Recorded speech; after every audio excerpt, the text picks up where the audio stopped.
വാഴ്ത്തപ്പെടട്ടെ. നമുക്ക് ഒന്നിച്ച് കർത്താവിനെ മഹത്വപ്പെടുത്തുവാൻ അനുഗ്രഹിക്കപ്പെട്ട നിമിഷങ്ങൾ കർത്താവ് നമുക്ക് ഒരുക്കിയതിനായിട്ട് ഞാൻ ദൈവത്തിന് നന്ദി പറയുന്നു. കർത്താവിൻ്റെ സാന്നിധ്യം ഇവിടെയുണ്ട്. നമ്മൾ നിർത്തിയപ്പം പാടിയതുപോലെ നാളെ എന്തെന്നറിയുവാൻ ത്രാണിയില്ലാത്ത നമ്മളാണ്. പക്ഷേ കർത്താവിൻ്റെ കരത്താൽ ആ ഭാവി അവിടുത്തെ കയ്യിലായതുകൊണ്ട് പാട്ടുകാരൻ പാടുന്നത് പോലെ താൻ വാഴുകയാൽ ആകുലമില്ല, നാളെ എന്ന് ഭീതിയില്ല, ഭാവിയെല്ലാം ആ കയ്യിലെന്നോർത്താൽ എത്ര ധന്യമേ ഈ ലോക ജീവിതം. നമ്മുടെ ഭാവിയെല്ലാം അവിടുത്തെ കരങ്ങളിലാണെന്നുള്ള ഉറപ്പിലാണ് നമ്മൾ ധൈര്യത്തോടെ ചലിക്കുന്നത്. ഞാൻ കർത്താവിന് നന്ദി പറയുന്നു. പ്രിയ ബഹുമാന്യ കർത്തൃദാസന്മാരെ ഓർത്ത് ദൈവത്തിന് സ്തോത്രം ചെയ്യുന്നു. എല്ലാ ദൈവമക്കളെയും വിശേഷാൽ ഗ്രീറ്റ് ചെയ്യുന്നു. കർത്താവ് നമ്മെ ഒന്നിച്ച് ഇന്ന് പകലും സഹായിക്കട്ടെ, അനുഗ്രഹിക്കട്ടെ. തിരുവെഴുത്തുകളിലേക്ക് നമുക്ക് വേഗത്തിൽ ഇന്ന് പകലും പ്രവേശിക്കാം. കർത്താവ് നമ്മോട് സംസാരിക്കുന്ന നിമിഷങ്ങളായി മാറട്ടെ. ദൈവശബ്ദം നമ്മെ ഉണർത്തുന്ന നിമിഷങ്ങളായി മാറട്ടെ. നമുക്ക് വളരെ പ്രാർത്ഥനയോടെ തിരുവെഴുത്തുകളിലേക്ക് നമ്മുടെ ശ്രദ്ധ തിരിക്കാം. അതിനാധാരമായി നമ്മൾ ഒരുമിച്ച് വായിക്കാൻ താല്പര്യപ്പെടുന്നത് യാക്കോബിൻ്റെ ലേഖനമാണ്. അതിൻ്റെ 1-ാം അധ്യായം 12-ാമത്തെ വാക്യവും അതിൻ്റെ 5-ാം അധ്യായം 11-ാമത്തെ വാക്യവും നമുക്ക് വായിക്കാം. യെസ്,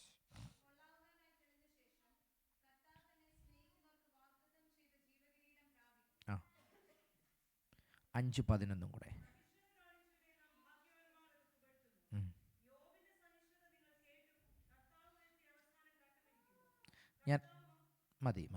ഞാൻ ദൈവം നൽകിയ ഒരു ആത്മീക ചിന്തകൾ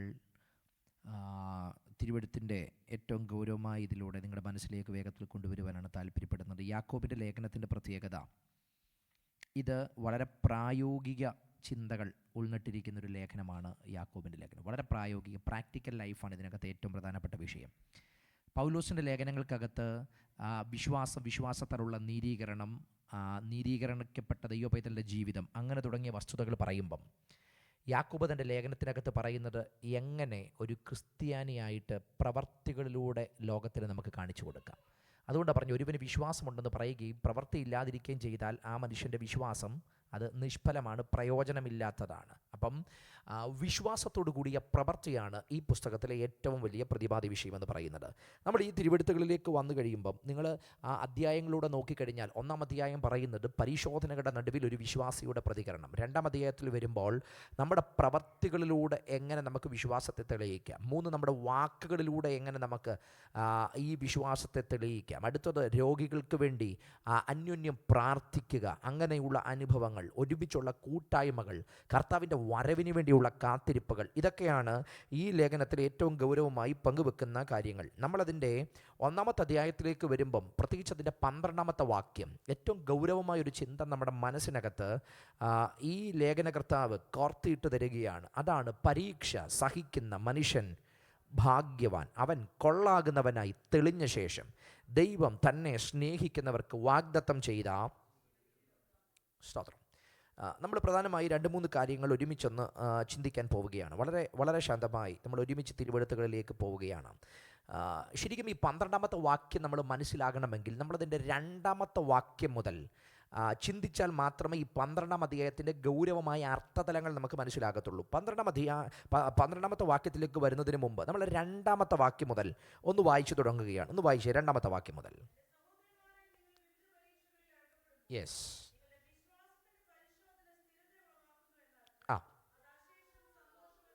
എൻ്റെ പ്രിയരെ, ഈ 4-5 വാക്യത്തിനകത്ത് പ്രധാനമായ 4 കാര്യമാണ് ഇവിടെ പങ്കുവെക്കുന്നത്. പ്രധാനപ്പെട്ട 4 കാര്യം.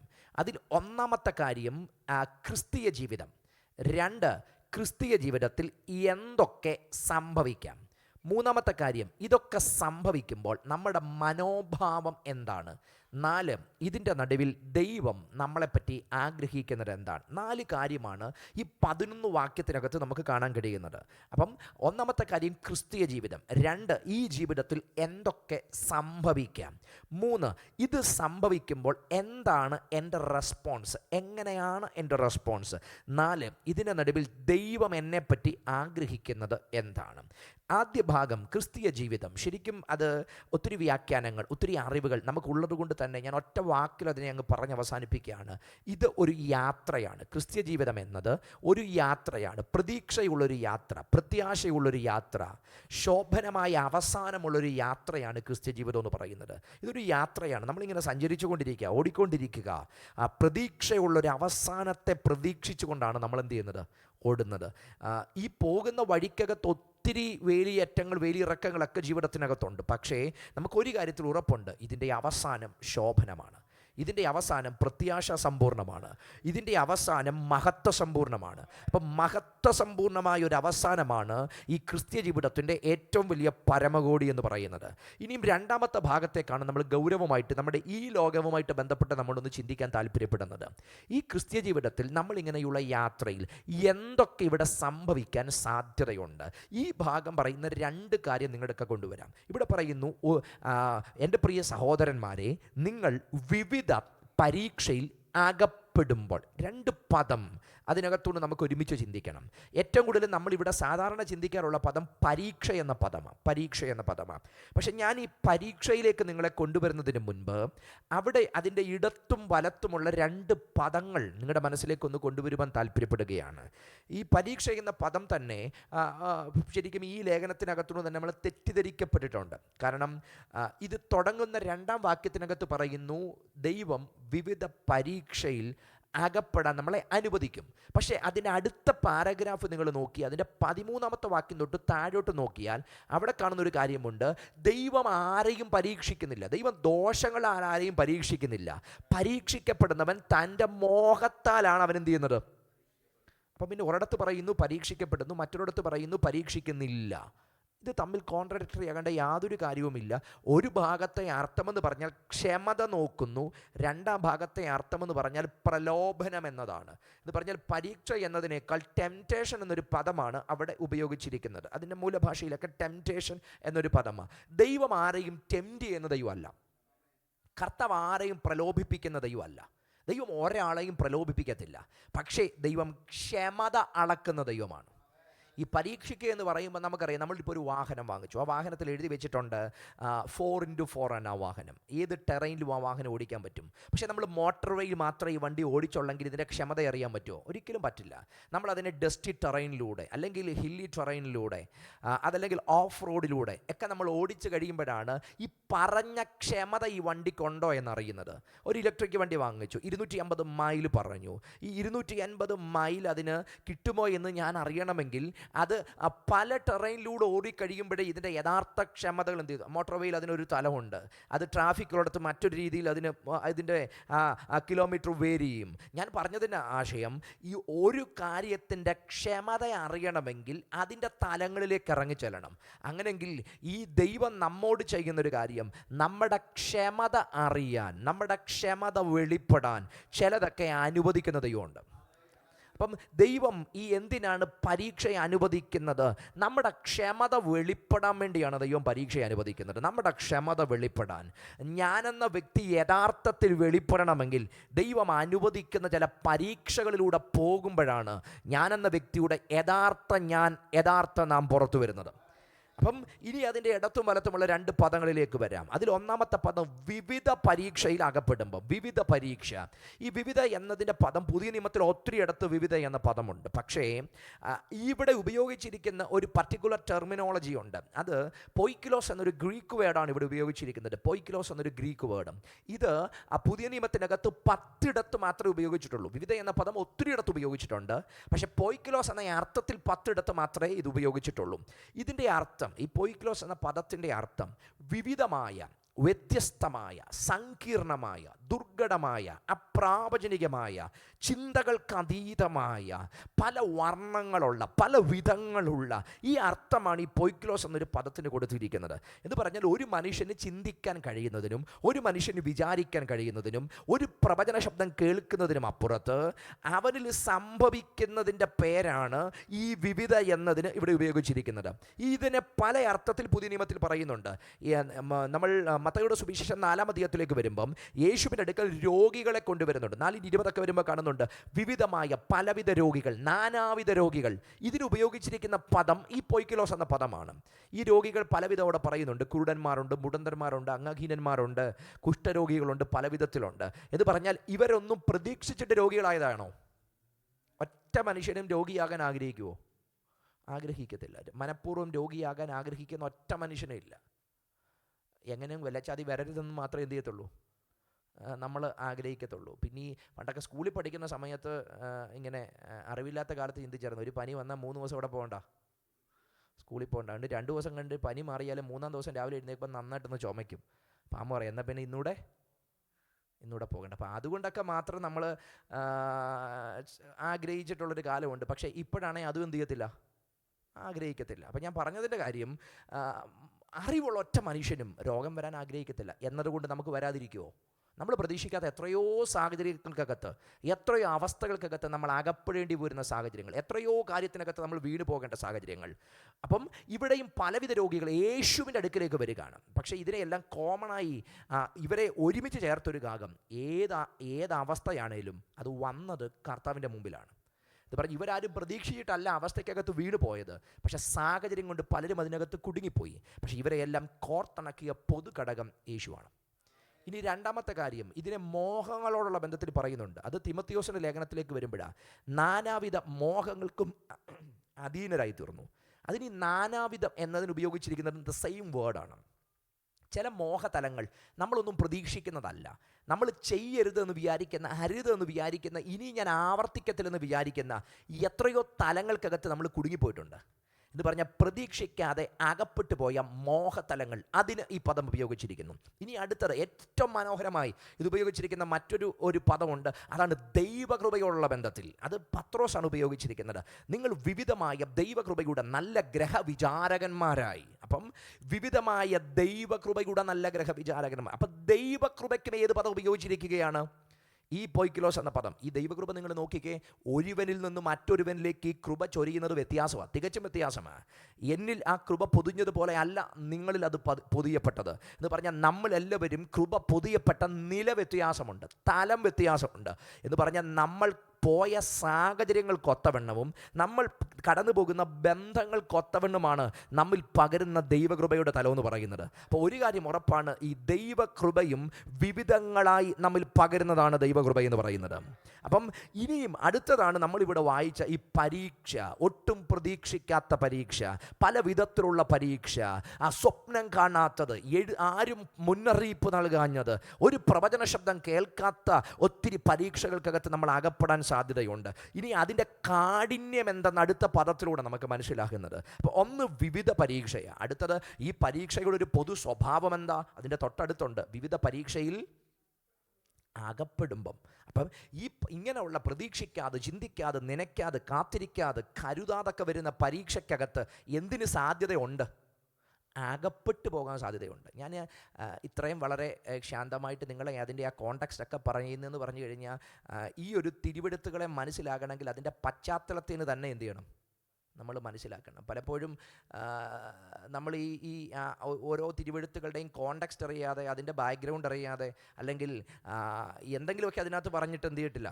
അതുകൊണ്ടാണ് വളരെ ശാന്തമായിട്ട് നിങ്ങളെ ആ ഭാഗത്തേക്ക് കൊണ്ടുവന്നത്. എനിക്കറിയാം ഈ ചരിത്രം പറയുമ്പോഴും പശ്ചാത്തലം പറയുമ്പോഴൊക്കെ നമുക്ക് വരുന്നൊരു പൊതു സ്വഭാവമുണ്ട്, വരുന്നൊരു പൊതു സ്വഭാവമുണ്ട്. അപ്പോൾ അത് സംഭവിക്കാൻ സാധ്യതയുണ്ടെന്നും എനിക്കറിയാം. ഞാൻ അതുകൊണ്ട് തന്നാലും ഞാൻ കാരണം എടുക്കുന്ന ടെക്സ്റ്റിനോട് നീതി പുലർത്തണമെന്ന് ഇറങ്ങിയ കാലം തൊട്ടേ ദൈവം മനസ്സിൽ തന്നൊരു ക്ലാരിറ്റി കൊണ്ടാണ് ഇത്രയും കൃത്യമായിട്ട് അത് പറയുന്നത്. അപ്പം അത് ഗൗരവമായിട്ട് വരിക, എന്നാൽ മാത്രമേ നിങ്ങൾക്ക് അതിൻ്റെ ഒരു അന്തസത്ത മനസ്സിലാകത്തുള്ളൂ. ഇടയ്ക്ക് ജനം ദൈവത്തെ ആരാധിക്കുന്ന സമയത്ത് ഒന്നുണർന്ന് 2 സ്വോത്രം പറയുന്നതുകൊണ്ട് ഒരു കാര്യവുമില്ല. കേൾക്കുകയാണെങ്കിൽ ആദ്യം തൊട്ട് ആ കറക്റ്റ് ദൈവിക വചനത്തിനകത്ത് കൃത്യമായിട്ട് വളരെ ക്ലാരിറ്റി പോയാൽ മാത്രമേ ഈ വചനം നിങ്ങളുടെ അന്തരാത്മാവിനകത്തോട്ട് കയറത്തുള്ളൂ. അപ്പം ഇവിടെ പറയുന്നത് ഈ അകപ്പെടുക. ഇതിന് ഒരു തത്തുല്യമായൊരു പദം നമുക്ക് കാണാൻ പറ്റുന്നുണ്ട്. അത് യേശു കർത്താവ് പറഞ്ഞൊരു ഉപമയ്ക്കകത്താണ്.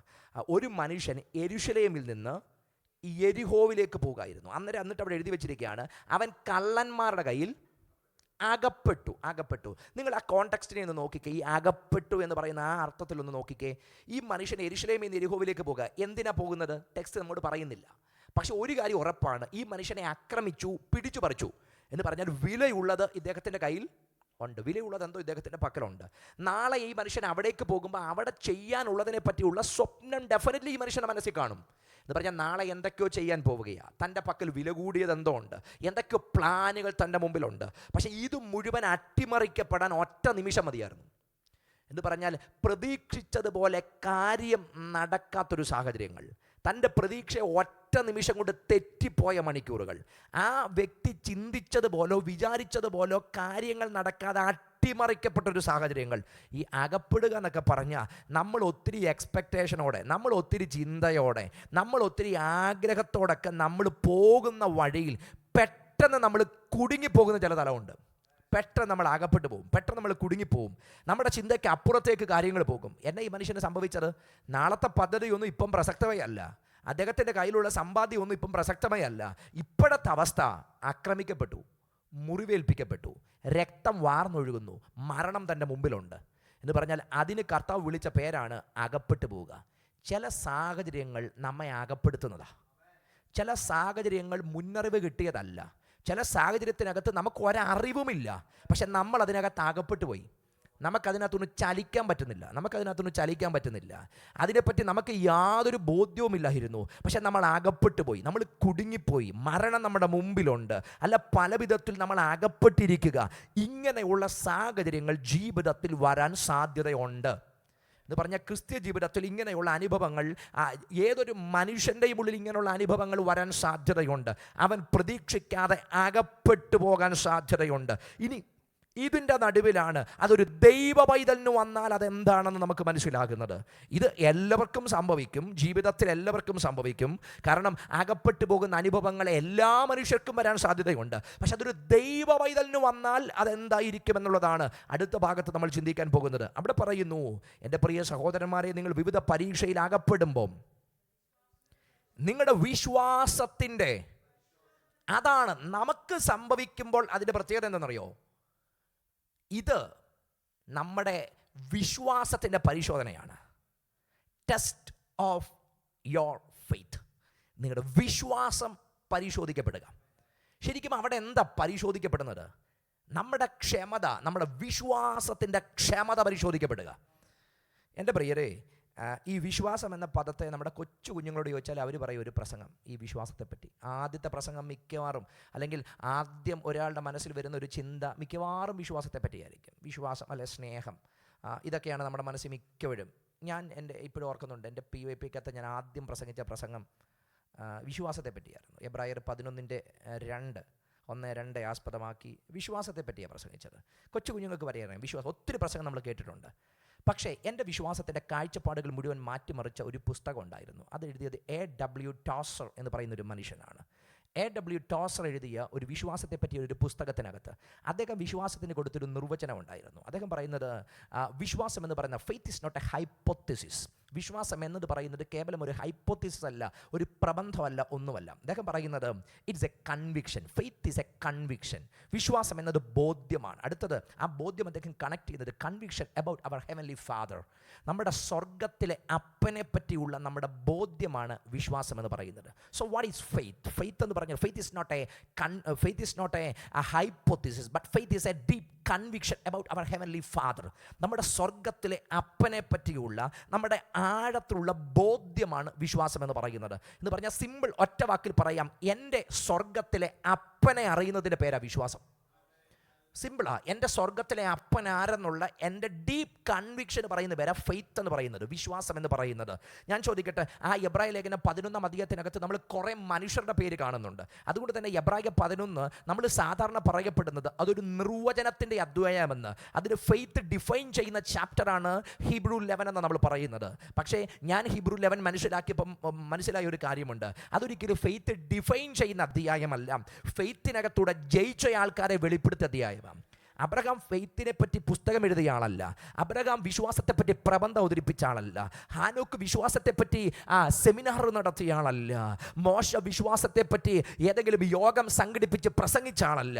മറിച്ച് ഇവരൊക്കെ വിശ്വാസത്താൽ ജയിച്ചവരാ എന്ന് പറഞ്ഞാൽ വിശ്വാസത്താൽ ജീവിച്ചവരാ, വിശ്വാസത്തിൽ സഞ്ചരിച്ചവരാ, വിശ്വാസത്താൽ കോൺക്രീറ്റ് ചെയ്തവരാ. ഇവരെയാണ് നമുക്കതിനകത്ത് കാണാൻ കഴിയുന്നത്. ഇവരെല്ലാം പറഞ്ഞൊരു കാര്യമുണ്ട്, അവർക്ക് ആഴത്തിൽ അറിയാവുന്ന ആരോട് ചോദിച്ചാൽ അവൻ പറയും അവർക്കറിയാവുന്ന ദൈവത്തെയാണ്.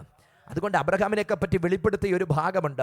അബ്രഹാം എങ്ങനായിരുന്നു ഈ വിശ്വാസം വെളിപ്പെടുത്തിയത്? അവന് മാത്രമല്ല, ഞാൻ കഴിഞ്ഞ ദിവസങ്ങളൊക്കെ പറഞ്ഞൊരു ഭാഗം, അവൻ വാഗ്ദത്തത്തിൻ്റെ കൂട്ടവകാശികളായ ഇസഹാക്കിനോടും യാക്കോബിനോടും കൂടെ കൂടാരങ്ങളിൽ പാർത്തുകൊണ്ട് ദൈവം ശില്പിയായി നിർമ്മിച്ചതും അടിസ്ഥാനമുള്ളതുമായ നഗരത്തിനായി കാത്തിരുന്നു എന്ന് പറഞ്ഞാൽ അവൻ വിശ്വാസത്തിൽ നിലനിന്നു, അവൻ വിശ്വാസത്തെ മുറുകെ പിടിച്ചു. അടുത്തത് വാഗ്ദത്തത്തിൻ്റെ സന്താനങ്ങളെയും കൂടെ ചേർത്ത് പിടിച്ച് അവരോടും പറഞ്ഞു, ഇവിടെ നമുക്ക് നിലനിൽക്കുന്ന ഒരു നഗരമില്ല, ഈ കൂടാരം പൊളിഞ്ഞു പോകും, പക്ഷെ ഇതിനപ്പുറത്ത് ദൈവശില്പിയായി നിർമ്മിച്ചതും അടിസ്ഥാനമുള്ളൊരു നഗരമുണ്ടെന്നുള്ള ബോധ്യം ആഴത്തിൽ അവരുടെ അന്തരാത്മാവിനകത്തേക്ക് ഇട്ടുകൊടുക്കുന്ന ഒരു വിശ്വാസമായിരുന്നു അബ്രഹാമിൻ്റെ വിശ്വാസം എന്ന് പറഞ്ഞാൽ. ഇത് സ്വർഗത്തിലെ അപ്പനെ അറിഞ്ഞിട്ടുള്ളതാ, ദൈവത്തിനെ പറ്റി ആഴമായ ബോധ്യത്തിനകത്തുള്ളതാ.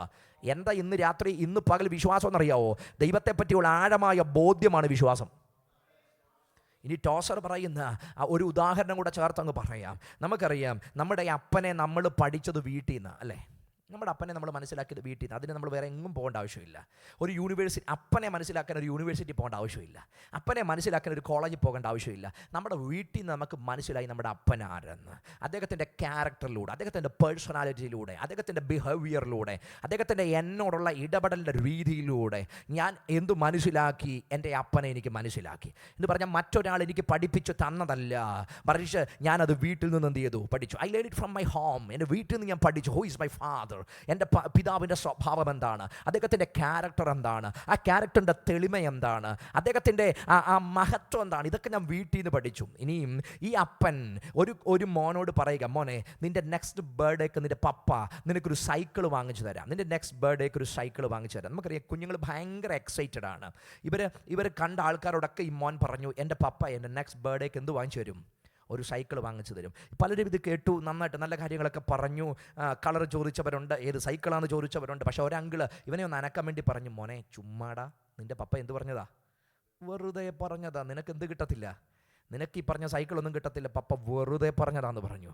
ഇവൻ ഈ സൈക്കിൾ കിട്ടുമെന്ന് പറഞ്ഞതുപോലല്ല അവനത് തിരിച്ച് പ്രതികരിച്ചത്. അവൻ കുറേ കൂടെ നെഞ്ച് വിരിച്ച് എന്നിട്ട് പറഞ്ഞു, അങ്കിളെ, അടുത്ത മാസം 15-ാം തീയതി ഈ സൈക്കിൾ ചവിട്ടി ഞാൻ അങ്കിളുടെ വീടിൻ്റെ വാതിൽക്ക് വരും. അവൻ അത്രയും ധൈര്യത്തോട് ഇത് പറഞ്ഞതിൻ്റെ കാര്യം അവൻ സൈക്കിളിനെ പറ്റി കേട്ടത് കൊണ്ടല്ല, അവൻ്റെ അടുത്ത മോളിൽ സൈക്കിൾ ഉള്ളത് കൊണ്ടല്ല. അവനത് പറഞ്ഞതിന് ഒറ്റ കാര്യമുള്ളൂ, അവനോട് പറഞ്ഞത് അവൻ്റെ അപ്പനാണ് എന്ന് പറഞ്ഞാൽ അടുത്ത തൻ്റെ സുഹൃത്തുക്കൾക്ക് ഉണ്ടെങ്കിലും ഇല്ലെങ്കിലും അവനത് വിഷയമല്ല. അവൻ ഒറ്റ കാര്യത്തിൽ ഉറപ്പുണ്ട്, എന്നോട് പറഞ്ഞ് ഞാൻ അറിയുന്ന, ഞാൻ സ്നേഹിക്കുന്ന, എന്നെ സ്നേഹിക്കുന്ന എൻ്റെ അപ്പനാണ് എന്നോട് പറഞ്ഞതെങ്കിൽ ഇനി എന്തൊക്കെ സംഭവിച്ചാലും എൻ്റെ അപ്പൻ വാക്കു പാലിക്കുമെന്ന അവൻ്റെ ബോധ്യമാണ് അതിനോട് ചലഞ്ച് ചെയ്യാൻ അവനെ പ്രേരിപ്പിച്ചത്. എൻ്റെ പ്രിയരെ, സ്വർഗത്തിലെ അപ്പനെ ആഴത്തിൽ അറിയുന്ന, ആസ്വദിക്കുന്ന, അനുഭവിക്കുന്ന ഒരു ദൈവ പൈതലിൻ്റെ ധൈര്യത്തോടെ പറയാൻ കഴിയും, ഇനി ഇവിടെ എന്തൊക്കെ മാറിപ്പോയാലും, അല്ല, യെശയ്യാവ് പറഞ്ഞ പദമങ്ങ് പറയാം, പർവ്വതങ്ങൾ മാറിപ്പോകും, കുന്നുകൾ നീങ്ങിപ്പോകും, എങ്കിലും അങ്ങയുടെ ദയ എന്നെ വിട്ടു മാറത്തില്ല, അവിടുത്തെ സമാധാന നിയമങ്ങൾ നീങ്ങിപ്പോകത്തില്ല. ദൈവത്തിൻ്റെ വാഗ്ദത്തത്തിനെ, ദൈവത്തിൻ്റെ ദൂതുകളെ ഹൃദയത്തിനകത്ത് ഉറപ്പുള്ള ദൈവമക്കൾക്ക് ഏത് കാലത്തും ഏറ്റവും ധൈര്യത്തോടെ പറയാൻ കഴിയും, ഇനി ഇവിടെ എന്തൊക്കെ സംഭവിച്ചാലും, ഇവിടെ ഞാൻ കാണുന്ന ഉറപ്പുള്ളത് പലതും മാറിപ്പോയാലും എൻ്റെ ദൈവം മാറത്തില്ലെന്നും അവിടുന്ന് ഗതിഭേദത്താലുള്ള ആച്ഛാദനം വരാത്ത നിത്യനായ ദൈവമാണ് എൻ്റെ ദൈവമെന്ന അകത്ത് ബോധ്യമുള്ള ദൈവമക്കൾ ഇന്ന് ഇതിനകത്ത് ഇരിപ്പുണ്ടെങ്കിൽ ധൈര്യത്തോടെ ദൈവത്തിന് നന്ദി പറഞ്ഞിട്ട് പറയണം, എൻ്റെ ദൈവത്തിന് ഒരു മാറ്റവുമില്ല.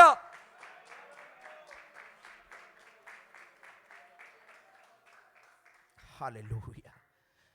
ദൈവത്തെ ആഴത്തിൽ അറിഞ്ഞൊരു മകൻ്റെ ധൈര്യമായത്. എൻ്റെ അപ്പനെ എനിക്കറിയാം, എൻ്റെ അപ്പൻ്റെ സ്വഭാവത്തെ എനിക്കറിയാം. അപ്പം എന്താ വിശ്വാസം?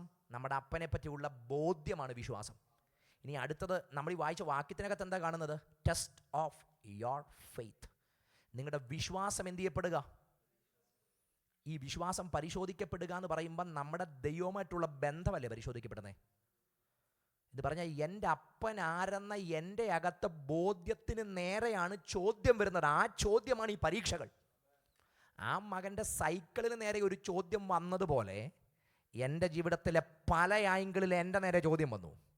പക്ഷെ അതിൻ്റെ നടുവിൽ എൻ്റെ കൺവിക്ഷൻ ആയിരിക്കണം, എനിക്കറിയാം എൻ്റെ അപ്പൻ ആരെന്ന്.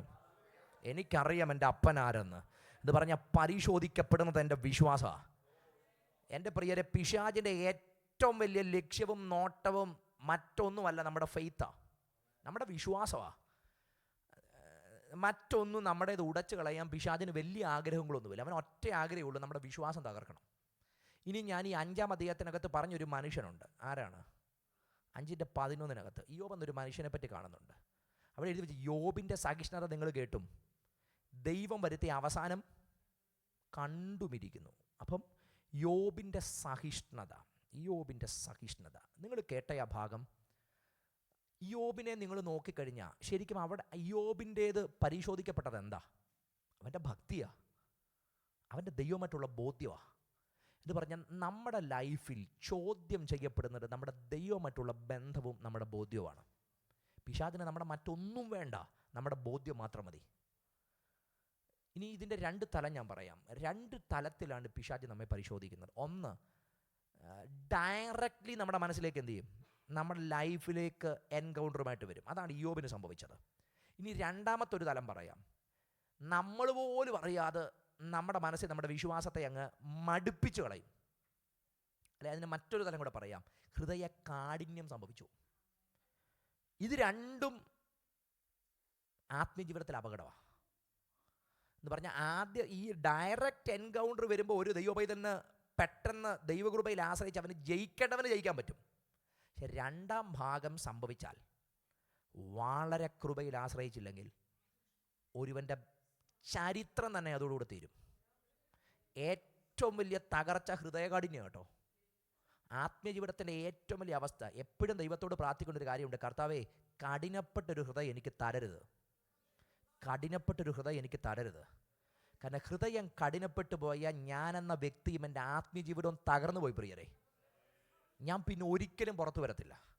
അതുകൊണ്ടാണ് എബ്രായ ലേഖനം പറയുന്ന ഒരു പദമുണ്ട്, നിങ്ങൾ ഹൃദയ കാഠിന്യം, 3-ാം അധ്യായമൊക്കെ പറയുന്നത്, നിങ്ങളുടെ ഹൃദയം കഠിനപ്പെട്ടു പോ, ജീവനുള്ള സത്യദൈവത്തെ ത്യജിച്ച് കളയാതിരിക്കേണ്ടതിന് അവിശ്വാസമുള്ള ദുഷ്ടഹൃദയം. പദം കേട്ടോ, അവിശ്വാസമുള്ള. അപ്പോൾ ഇതെങ്ങനെ സംഭവിച്ചത്? ഇതും ഫെയ്ത്തിൽ നിന്നല്ലേ വന്നത്. എന്ന് പറഞ്ഞാൽ എൻ്റെ വിശ്വാസം ക്ഷയിച്ചു പോകുന്നിടത്താണ് അവിശ്വാസമുള്ള ദുഷ്ടഹൃദയം ഇനി വളർന്നു വരുന്നത്. അപ്പം ഈ അവിശ്വാസമുള്ള ദുഷ്ടഹൃദയത്തിൻ്റെ ഈ എഫക്റ്റ് എന്താ? ജീവനുള്ള സത്യദൈവത്തെ ഞാൻ ത്യജിച്ചു കളയും. ഹൃദയകാഠിന്യത്തിൻ്റെ ലക്ഷണം പറയാം. ഹൃദയകാഠിന്യത്തിൻ്റെ ലക്ഷണം 1, എനിക്ക് ഞാൻ തന്നെ നന്നായി തോന്നും. എന്ന് പറഞ്ഞാൽ എനിക്കൊരിക്കലും ഏത് ദൈവിക ഇടപെടൽ നടക്കുന്നിടത്ത് വന്നാലും അത് എനിക്ക് തിരുത്തൽ ആവശ്യമുണ്ടെന്ന് എനിക്ക് തോന്നത്തേയില്ല. അതിനർത്ഥം എനിക്ക് ഹൃദയകാഠിന്യം ആരംഭിച്ചെന്നർത്ഥം. എന്ന് പറഞ്ഞാൽ ഈ കേൾക്കുന്ന ഒരു ദൂതും എൻ്റെ അന്തരാത്മാവിനെ തൊടുന്നില്ല, പക്ഷേ ഇത് ആർക്കൊക്കെയോ തൊടുന്നതായിട്ട് എനിക്ക് എന്ത് ചെയ്യുന്നുണ്ട്? നമ്മൾ ചിലരെ കണ്ടാൽ മതി, അവർ വന്ന് ഇന്നത്തെ ദൂത് ആർക്കായിരുന്നെന്ന് അവരോട് ചോദിച്ചാൽ അവർ എണ്ണിപ്പറയും. ഇന്ന് 14 പേർക്കുള്ള ദൂതുണ്ടായിരുന്നെന്ന് പറഞ്ഞു. പക്ഷെ ആ 14-ലൊന്നും ഞാനില്ല. ഉപദേശിക്കഥയുണ്ട്. പണ്ട് ഒരു പാസ്റ്റർ ഒരു ചർച്ച് പുതുതായിട്ട് ചാർജ് എടുത്ത് വെള്ളിയാഴ്ച പ്രാർത്ഥന, നാട്ടിലെ വെള്ളിയാഴ്ച പ്രാർത്ഥനയ്ക്ക് ആൾ കുറവാണ്. ആദ്യത്തേക്ക് ആഴ്ചകളായതുകൊണ്ട് കുറച്ചുകൂടെയൊക്കെ റിവൈവ് ആയിട്ട് ആൾക്കാരുണ്ടായിരുന്നു. പാസ്റ്റർ നന്നായിട്ട് പ്രസംഗിച്ചു. അപ്പോൾ ഒരച്ചായം വന്നിട്ട് പറഞ്ഞു, പാസ്റ്റർ നല്ല പ്രസംഗമായിരുന്നു, ആ തോമാച്ചിന് തന്നായിരുന്നെന്ന് പറഞ്ഞത്. അടുത്തത് ഒരു മാസം കൂടെ കഴിഞ്ഞപ്പോഴത്തേക്ക് ആൾ പിന്നെയും കുറയാൻ തുടങ്ങി. ആ ഒരാഴ്ചയും പാസ്റ്റർ പ്രസംഗിച്ചു. ആൾ വന്നിട്ടും 5-6 പേരുണ്ടായിരുന്നു. ഇതേ അച്ചായം വന്നിട്ട് പറഞ്ഞു, പാസ്റ്റർ ഇന്നത്തെ പ്രസംഗം അതിലും നല്ലതായിരുന്നു, ആ മാത്യുവിന് കൃത്യമായിട്ട് കൊണ്ടെന്ന് പറഞ്ഞു. അവസാനം ഈ ഒരു 6-7 മാസം കഴിഞ്ഞ് കഴിയുമ്പോഴത്തേക്ക് ഈ ആളുടെ തലവും കുറയും. അവസാനം ഈ ഒരാഴ്ച ഈ അച്ചായം മാത്രമേ ഉള്ളായിരുന്നു. പാസ്റ്റർ ഒത്തിരി നേരം പ്രസംഗിച്ചില്ലെങ്കിൽ ഒരു 20 മിനിറ്റ് എന്ത് ചെയ്തു? അന്നും പ്രസംഗിച്ചിട്ട് വന്ന് പറഞ്ഞു, എൻ്റെ പാസ്റ്റർ നല്ല മെസ്സേജ് ആയിരുന്നെന്ന് പറഞ്ഞു. പക്ഷെ കേൾക്കാൻ ഒരു ഒറ്റ ഒരെണ്ണം ഇല്ലായിരുന്നെന്ന്. അപ്പോൾ ആദ്യത്തെ ദിവസം അത് മത്തായിക്കായിരുന്നു, അടുത്ത ദിവസം അത് തോമസിനായിരുന്നു. പുള്ളി ഒറ്റയ്ക്കിരുന്ന് കേട്ടപ്പോഴും പറഞ്ഞു നല്ല പ്രസംഗമായിരുന്നു, പക്ഷെ കേൾക്കാൻ ഒറ്റയാൾ. ഇതാണ് മനോഭാവം. എന്ന് പറഞ്ഞാൽ ഇങ്ങോട്ടൊന്നും ഞാൻ എന്ത് ചെയ്യത്തില്ല, സ്വീകരിക്കത്തില്ല. മെസ്സി കഴിഞ്ഞാൽ ഏറ്റവും നന്നായിട്ട്, അല്ലെ മെസ്സിയോ റൊണാൾഡോ ആര്, ഇത് കഴിഞ്ഞ് ഏറ്റവും നന്നായിട്ട് അവരെക്കാൾ ഹെഡർ അറിയാവുന്ന പാർട്ടികൾ നമ്മളാണ്. നമ്മൾ ഈ മെസ്സേജ് ഇങ്ങോട്ട് വരുമ്പോൾ നമ്മൾ ഹെഡ് ചെയ്ത് അപ്പുറത്തോട്ടം കൊടുക്കും. എന്ന് പറഞ്ഞാൽ നമുക്ക് കറക്റ്റായിട്ട് ഹെഡ് ചെയ്ത് എനിക്കെടുക്കത്തില്ല, ഞാൻ ഹെഡ് ചെയ്ത് എന്ത് ചെയ്യും, അപ്പുറത്തോട്ട് കൊടുക്കും. ഈ ദൂത് എനിക്ക് വേണ്ട, അപ്പുറത്തോട്ട് കിട്ടിയാൽ മതി. എൻ്റെ പ്രിയരെ, ഇത് നെഞ്ചത്തോട്ട് കൈവച്ച് അങ്ങ് ഏറ്റെടുക്കണം. ഈ ഹൃദയ കാഠിന്യത്തിൻ്റെ ലക്ഷണമാണ് ദൂത് എന്നിലേക്ക് വരാത്തത്, ദൂത് ഞാനായിട്ട് ഏറ്റെടുക്കാത്തത്, അത് എനിക്കാണെന്ന് തോന്നാത്തത്, അത് എന്നെ അനുതാപത്തിലേക്ക് നയിക്കാത്തത്, അതെന്നെ മാനസാന്തരത്തിലേക്ക് നയിക്കാത്തതിൻ്റെ ലക്ഷണം എന്തെന്നറിയോ? എൻ്റെ ഹൃദയം കഠിനപ്പെട്ടിരിക്കുക, കാഠിന്യമേറിയ ഹൃദയം എന്നിൽ സംഭവിക്കുക. പക്ഷേ ഈ വചനം എൻ്റെ അന്തരാത്മാവിലേക്ക് വരുമ്പം, കർത്താവ് എൻ്റെ വിശ്വാസത്തിൻ്റെ കുറവ് വെളിപ്പെടുത്തിയപ്പം, എൻ്റെ ദൈവമായിട്ടുള്ള ബന്ധത്തിൻ്റെ കുറവ് വെളിപ്പെടുത്തുമ്പം മാറത്തടിച്ചിട്ട് അപ്പാ അങ്ങയുടെ സന്നിധിയിൽ തിരിഞ്ഞു വരാൻ ഞാൻ തയ്യാറുണ്ടെന്ന് പറഞ്ഞാൽ നിങ്ങൾ കൃപ ലഭിച്ചവരായി മാറും. ദൈവത്തിൻ്റെ കൃപ നിങ്ങളുടെ മേൽ വരും. കാരണം നിങ്ങളുടെ അന്തരാത്മാവിനകത്ത് വിശ്വാസത്തിൻ്റെ കുറവ് നിങ്ങൾ മനസ്സിലായി.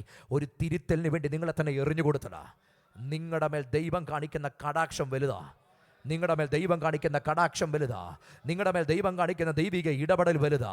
നിങ്ങളെ ഓർക്കുന്ന ദൈവത്തിൻ്റെ രീതി വലുതാ. നിങ്ങളെ കാണുന്ന ദൈവത്തിൻ്റെ രീതി വലുതാ.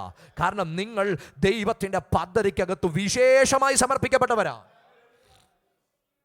അപ്പോൾ ഇതാണ് ഹൃദയകാഠിന്യത്തിൻ്റെ ഒരു ലക്ഷണം. ഞാൻ ഇതൊന്നും എന്നിലേക്ക് സ്വീകരിക്കത്തില്ല. ഞാൻ ഒരു തിരിച്ചറിവിനും ഞാൻ തയ്യാറല്ല, ഒരു തിരുത്തലിനും ഞാൻ തയ്യാറല്ല. എൻ്റെ പ്രിയരെ, ഹൃദയകാഠിന്യത്തിൻ്റെ ലക്ഷണം ഇത് ഭയങ്കര അപകടമാണ്. ഇനി അടുത്തത്, ഈ ഹൃദയം കഠിനപ്പെട്ട് കഴിഞ്ഞാൽ സംഭവിക്കുന്ന ഏറ്റവും പ്രധാനപ്പെട്ട കാര്യം, എൻ്റെ ബന്ധം പോകുന്നത് ഞാൻ അറിയത്തില്ല. ഞാൻ ചിന്തിക്കുമ്പോൾ എനിക്ക് എന്തുണ്ട്, നല്ല റൈറ്റായിട്ട് ഞാൻ കണക്ഷനകത്ത് നിൽക്കുക, റൈറ്റ് കണക്ഷനുണ്ട്. പക്ഷേ അന്തരാത്മാവി നോക്കിയാൽ യാതൊരു ബന്ധവും അതിനകത്തില്ല. ഇതിനകത്ത് അല്ലെങ്കിൽ ഇത് ഞാൻ പോലും മനസ്സിലാക്കുന്നില്ല എനിക്ക് ബന്ധമില്ലെന്ന്. ശിംശോനെ നോക്കിക്കേ, എല്ലാം കഴിഞ്ഞപ്പോഴും പുള്ളി മനസ്സിലാകുന്നില്ല പുള്ളിയുടെ ശക്തി പോയെന്ന്. ചിലപ്പോഴൊക്കെ ആത്മജീവിതത്തിനകത്ത് ഞാൻ ഇപ്പോഴും ഭയപ്പെടും. കാരണം നമ്മൾ കുഴപ്പമില്ലെന്ന് പറയുന്നതിൻ്റെ കാരണം നമ്മൾ പള്ളിയിലുള്ളത് കൊണ്ടാണ്. ഞാൻ എവിടെ ഉണ്ട്? ഞാൻ പള്ളിയിലുണ്ട്. അതുകൊണ്ട് എൻ്റെ കൃപ എന്ത് ചെയ്തിട്ടില്ല? പോയിട്ടില്ല. എൻ്റെ ബന്ധം പോയിട്ടില്ല. എൻ്റെ പ്രിയരെ, ഒരു സാജുച്ചാൻ പറയുന്ന ഒരു കാര്യം പറയാം.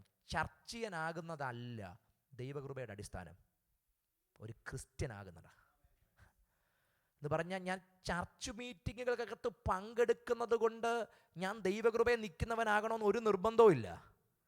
ഞാൻ ദൈവകൃപയുമായി ദൈവ സാന്നിധ്യവുമായി റൈറ്റായിട്ട് കണക്റ്റായാൽ മാത്രമേ, ദൈവത്തിൻ്റെ അനുഭവമായിട്ട് റൈറ്റായിട്ട് എൻ്റെ മനസ്സുകൊണ്ട് കണക്റ്റായാൽ മാത്രമേ ആ ബന്ധം എന്നിൽ പുതുക്കം വരുത്തത്തുള്ളൂ.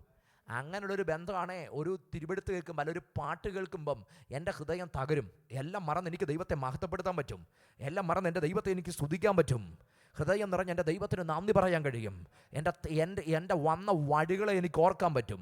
എൻ്റെ പുറകോട്ടേക്ക് എനിക്ക് തിരിഞ്ഞു നോക്കാൻ കഴിയും.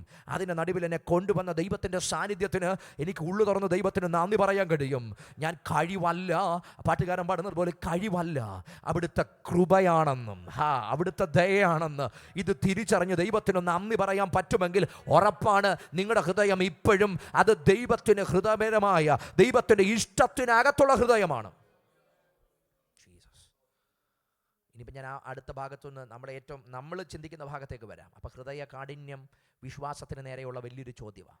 പക്ഷേ ഇവിടെ പറഞ്ഞതെന്താ? ഇവിടെ പറഞ്ഞ പ്രധാനപ്പെട്ട വിഷയം വിശ്വാസത്തിൻ്റെ പരിശോധന. അപ്പം ഇവിടെ ഫിസിക്കലി ഇയ്യോബ് എന്ന മനുഷ്യനെ നോക്കിക്കേ. ഇയ്യോബ് എന്ന മനുഷ്യൻ എന്താ ശരിക്കും സംഭവിച്ചത്? ആ മനുഷ്യൻ്റെ ജീവിതത്തിനകത്ത് എന്ത് സംഭവിച്ചു? പരിശോധന വന്നു. പിശാച് ദൈവപുത്രന്മാരുടെ സഭയിൽ ചെന്നിട്ട് പറഞ്ഞൊരു പദമുണ്ട്. പലർക്കും അതിനകത്ത് ചോദ്യമുണ്ട്. കഴിഞ്ഞ ദിവസം എന്നുള്ളൊരു മോൻ ചോദിച്ചു, പിശാചിന് അവിടെ അക്സസ് ഉണ്ടോ പാസ്റ്റർ എന്ന് ചോദിച്ചു. എവിടെ? ദൈവപുത്രന്മാരുടെ സഭയിൽ പിശാചിന് ആക്സസ് ഉണ്ടോ? അങ്ങനെയാണെങ്കിൽ പുള്ളി വലിയ പുള്ളിയാണല്ലോ എന്ന്. അപ്പം ഞാൻ അമ്മനോട് പറഞ്ഞൊരു കാര്യമുണ്ട്. ശരിക്കും ഇത് പലതും ഫിസിക്കലി എന്നതിനപ്പുറത്തേക്ക് ഇതെല്ലാം ആത്മമണ്ഡലത്തിൽ നടക്കുന്നൊരു കാര്യമാണ്. യേശുവിനെ ഉയർന്നൊരു മലയുടെ മുകളിൽ കൊണ്ടുചെന്നു. ലോകവും അതിലുള്ള മുഴുവനും എന്ത് ചെയ്തു? അങ്ങനൊരു മല ഈ ലോകത്ത് ഇന്നുള്ളതായിട്ട് നിങ്ങൾക്കറിയാവോ? യെരുശലേമിലുള്ള മലകളെപ്പറ്റി നമ്മൾ കേട്ടിട്ടും വായിച്ചിട്ടുമുണ്ട്. ഈ പറഞ്ഞ രീതിയിലൊരു മല യെരുശലേമിലുണ്ടോ? ലോകത്തിലുള്ള മുഴുവൻ പ്രതാപങ്ങളും ജെറുസലേമിൽ നിന്നുകൊണ്ട് ന്യൂയോർക്ക് കാണാൻ പറ്റുന്ന ഒരു മലയുണ്ടോ? അല്ലെങ്കിൽ ലണ്ടൻ കാണാൻ പറ്റുന്നൊരു മലയുണ്ടോ? ഇതൊക്കെ ആത്മമണ്ഡലത്തിനകത്ത് നടക്കുന്ന കാര്യമാണ്. എന്ന് പറഞ്ഞാൽ ഇത് ഒരിക്കലും ഒരു ഫിസിക്കലി നമ്മളതിനെ നമുക്ക് എന്ത് ചെയ്യാൻ പറ്റത്തില്ല, നമുക്കതിനെ വ്യാഖ്യാനിക്കാൻ പറ്റത്തില്ല. ഫിസിക്കലി നമുക്കതിനെ ആ ഒരു ഭാഗത്തെ വ്യാഖ്യാനിക്കാൻ പറ്റത്തില്ല. ഇതൊക്കെ എന്ത് നടക്കുന്നത്, ഒരു സ്പിരിറ്റിനകത്ത് നടക്കുന്ന കാര്യമാണ്. സ്പിരിറ്റിന് നമ്മൾ ആർക്കെങ്കിലുമൊക്കെ സംശയം വന്ന ഒരു ക്ലാരിഫിക്കേഷൻ അങ്ങ് പറഞ്ഞതേ ഉള്ളൂ. ഇതൊന്നും ഫിസിക്കൽ നടക്കുന്ന ഒരു കാര്യമല്ല, പക്ഷേ സ്പിരിറ്റ് നടക്കുന്ന കാര്യമാണ്. സ്പിരിറ്റ് നടക്കുന്ന കാര്യമാണ്. പിശാച് അവിടെ വാദം ഉപയോഗിച്ചൊരു കാര്യമുണ്ട്. എന്താ വാദം? ഇവൻ ഭക്തനായിട്ടിരിക്കുന്നത് എന്തുകൊണ്ടാണ്? നീ അവന് ഇതൊക്കെയും കൊടുത്തത് കൊണ്ട് അവൻ ഭക്തി. രണ്ട് കാര്യമാണ് പറഞ്ഞേ. അവൻ്റെ ഭക്തിയുടെ ആധാരം നീ കൊടുത്തത് കൊണ്ട്, രണ്ട് നീ സൂക്ഷിച്ചത് കൊണ്ട് എന്ന് പറഞ്ഞാൽ അവൻ ഭക്തനാകുന്നത് ഈ നന്മ മൊത്തം കൊടുത്തോണ്ട് അവൻ എന്ത് ചെയ്യുന്നത്, ഭക്തനായിട്ടിരിക്കുന്നത്. രണ്ട്, ഈ കാവൽ മൊത്തം നീ കൊടുത്തോണ്ട് അവൻ എന്ത് ചെയ്യുന്നത്, ഭക്തനായിട്ടിരിക്കുന്നത്. എന്ന് പറഞ്ഞാൽ പിശാച് അന്നേ ഒരു തിയോളജി എഴുതി വെച്ചു. മനുഷ്യൻ്റെ ഭക്തി ആധാരമാകാൻ പോകുന്ന രണ്ട് കാര്യങ്ങൾ: ഒന്ന്, കൊടുത്താൽ ഭക്തനാകും; രണ്ട്, സൂക്ഷിച്ചാൽ ഭക്തനാകും. ഇതുകൊണ്ടൊക്കെയാണ് പലപ്പോഴും പ്രാർത്ഥന പോലും വരുമ്പോൾ ഈ രണ്ട് കാര്യമാണ് നമ്മൾ ഏറ്റവും കൂടുതൽ പ്രാർത്ഥിക്കുന്നത്, അല്ലേ? കർത്താവെ തരണം, വീട് തരണം, ജോലി തരണം, കാറ് തരണം, നന്മ തരണം, എന്നെ നീ എന്ത് ചെയ്യണം? അടുത്തത്, വണ്ടി തട്ടരുത്, മുട്ടരുത്, മോനൊന്നും പറ്റരുത്, എനിക്കൊന്നും പറ്റരുത്, രോഗം വരരുത്. രണ്ട് കാര്യം കൃത്യമായിട്ട് വന്നില്ലേ? കറക്റ്റ്, കൃത്യം. അന്നേ പുള്ളി തിയോളജി അവിടെ എഴുതി വെച്ചതാ. രണ്ട് കാര്യം പറഞ്ഞു. എന്തുകൊണ്ട് അവൻ ഭക്തനായിട്ടിരിക്കുന്നത്? നീ അവൻ ഇതൊക്കെയും കൊടുത്തത് കൊണ്ട്. രണ്ട്, നീ അവനെ കാവൽ ചെയ്യുന്നത് കൊണ്ട് അവൻ ഭക്തനായിട്ടിരിക്കുന്നു. അന്നേ പറഞ്ഞ തിയോളജിയാണ്. പലപ്പോഴും ഇന്ന് അത് റിയലിസ്റ്റിക് ലൈഫിലോട്ട് എന്ത് ചെയ്യുക, പല മേഖലയിൽ വന്നുകൊണ്ടിരിക്കുക. പക്ഷേ യോബ് അത് പൊളിച്ചു. യോബ് എന്നാ പൊളിച്ചത്? യോബിൻ്റെ ലൈഫിനകത്ത് ദൈവം അനുവദിച്ചു. ദൈവത്തിന് അറിയാം അവൻ ഭക്തനായിട്ടിരിക്കുന്നത് കൊടുത്തോണ്ടല്ല, അവൻ ഭക്തനായിട്ടിരിക്കുന്ന അവന് കിട്ടിയോണ്ടല്ല, അവൻ ഭക്തനായിട്ടിരിക്കുന്ന അവനെ സൂക്ഷിച്ചോണ്ടല്ല. അതുകൊണ്ട് ദൈവം പറഞ്ഞത്, നീ ഒന്ന് തൊട്ടോ, അവനെ ഒന്ന് തൊട്ടോ, ചെറുതായിട്ടൊന്ന് തൊട്ടോ. അവൻ്റെ ചെറുതായിട്ടൊന്നും അല്ല, നന്നായിട്ടങ്ങ് തൊട്ടു. അവൻ്റെ പ്രാണനൊഴികെ മറ്റെല്ലാം തൊടാൻ അനുവാദം കൊടുത്തു. ഇത് മുഴുവൻ ഒന്നായിട്ട് പോവുക. പക്ഷേ ഇത് മുഴുവൻ കഴിഞ്ഞപ്പോഴും യോബിൻ്റെ അകത്തെ ഭക്തിയുടെ അടുത്ത തലത്തിലേക്ക് അവൻ വന്നു. ഭക്തിയുടെ അടുത്ത തലത്തിലേക്ക്. എൻ്റെ പ്രിയരെ, യഥാർത്ഥ യോബ് പുറത്തു വന്നത് ആ പരിശോധനയ്ക്കകത്താണ്. യഥാർത്ഥ യോബ് പുറത്തു വന്നത് പരിശോധനയ്ക്കകത്ത്. ഒട്ടും ഈസി അല്ലായിരുന്നു, കാര്യം ടഫാ. പക്ഷേ യോബ് എന്ന മനുഷ്യനെ ദൈവം ഒരുക്കിയെടുത്തത് അങ്ങനെ ഒരു വഴിക്കകത്തൂടാ. ചിലപ്പോഴൊക്കെ നമ്മുടെ വിശ്വാസത്തിൻ്റെ അടുത്തൊരു തലത്തിലേക്ക് നമ്മൾ എത്തണമെങ്കിൽ ദൈവം അനുവദിച്ചു വിടുന്ന ചില വഴിക്കകത്തൂടെ പോയി കഴിയുമ്പോഴാണ് നമ്മൾ വിശ്വാസത്തിനെ അടുത്തൊരു തലത്തിലേക്ക് നിന്നിട്ട്, ദൈവത്തെ പറ്റിയുള്ള ബോധ്യത്തിനെ അടുത്തൊരു ലെവലിൽ നിന്നിട്ട്, എൻ്റെ ദൈവം ആരെന്നോ ഞാൻ പറയുന്നത് അങ്ങനെ ഒരു അനുഭവത്തിനകത്ത് നിന്നുകൊണ്ടാണ്. നിങ്ങൾ എന്ത് ചെയ്യുക? ഈ മനുഷ്യനാണ്, ഈ യോബിനെ സംബന്ധിച്ച് നമ്മൾ ആ വായിച്ച ഭാഗത്ത് കിടപ്പുണ്ട്. സഹിഷ്ണുത കാണിച്ചവരെ നാം ഭാഗ്യവാന്മാരെന്ന് എണ്ണുന്നു. യോബിൻ്റെ സഹിഷ്ണുത നിങ്ങൾ കേട്ടും ദൈവം വരുത്തിയ അവസാനം കണ്ടുപിരിക്കുന്നത്. എന്താ ദൈവം വരുത്തിയ അവസാനം? നമ്മൾ സാധാരണ പറയുന്നത് ദൈവം വരുത്തിയൊരു അവസാനമുണ്ട്. ദൈവം എന്നുള്ളതൊക്കെയും പറഞ്ഞോ, ദൈവം എന്നുള്ളതൊക്കെയും ശരിക്കും അതായിരുന്നു ദൈവം വരുത്തിയ അവസാനം. അവനുള്ള 5000 10,000 ആക്കി കൊടുക്കാനാണ് ദൈവത്തിന് ആദ്യം കൊടുത്താൽ പോരായിരുന്നു. ഈ 5000 10,000 ആക്കാൻ ഈ 5000 കൊല്ലേണ്ട ആവശ്യമുണ്ടായിരുന്നു. ഈ 10 മക്കളുണ്ടായിരുന്നത് പിന്നീട് ഒരു 10 മക്കളെയും കൂടെ കൊടുത്ത് മൊത്തത്തിൽ 20 ആകാൻ ദൈവത്തിന് 10 മക്കളെ കൊല്ലേണ്ട ആവശ്യമുണ്ടായിരുന്നു. അല്ലെങ്കിൽ അങ്ങനെ ഒരു പരിശോധനയിലൂടെ അവനെ വിടേണ്ട ആവശ്യമുണ്ടായിരുന്നു.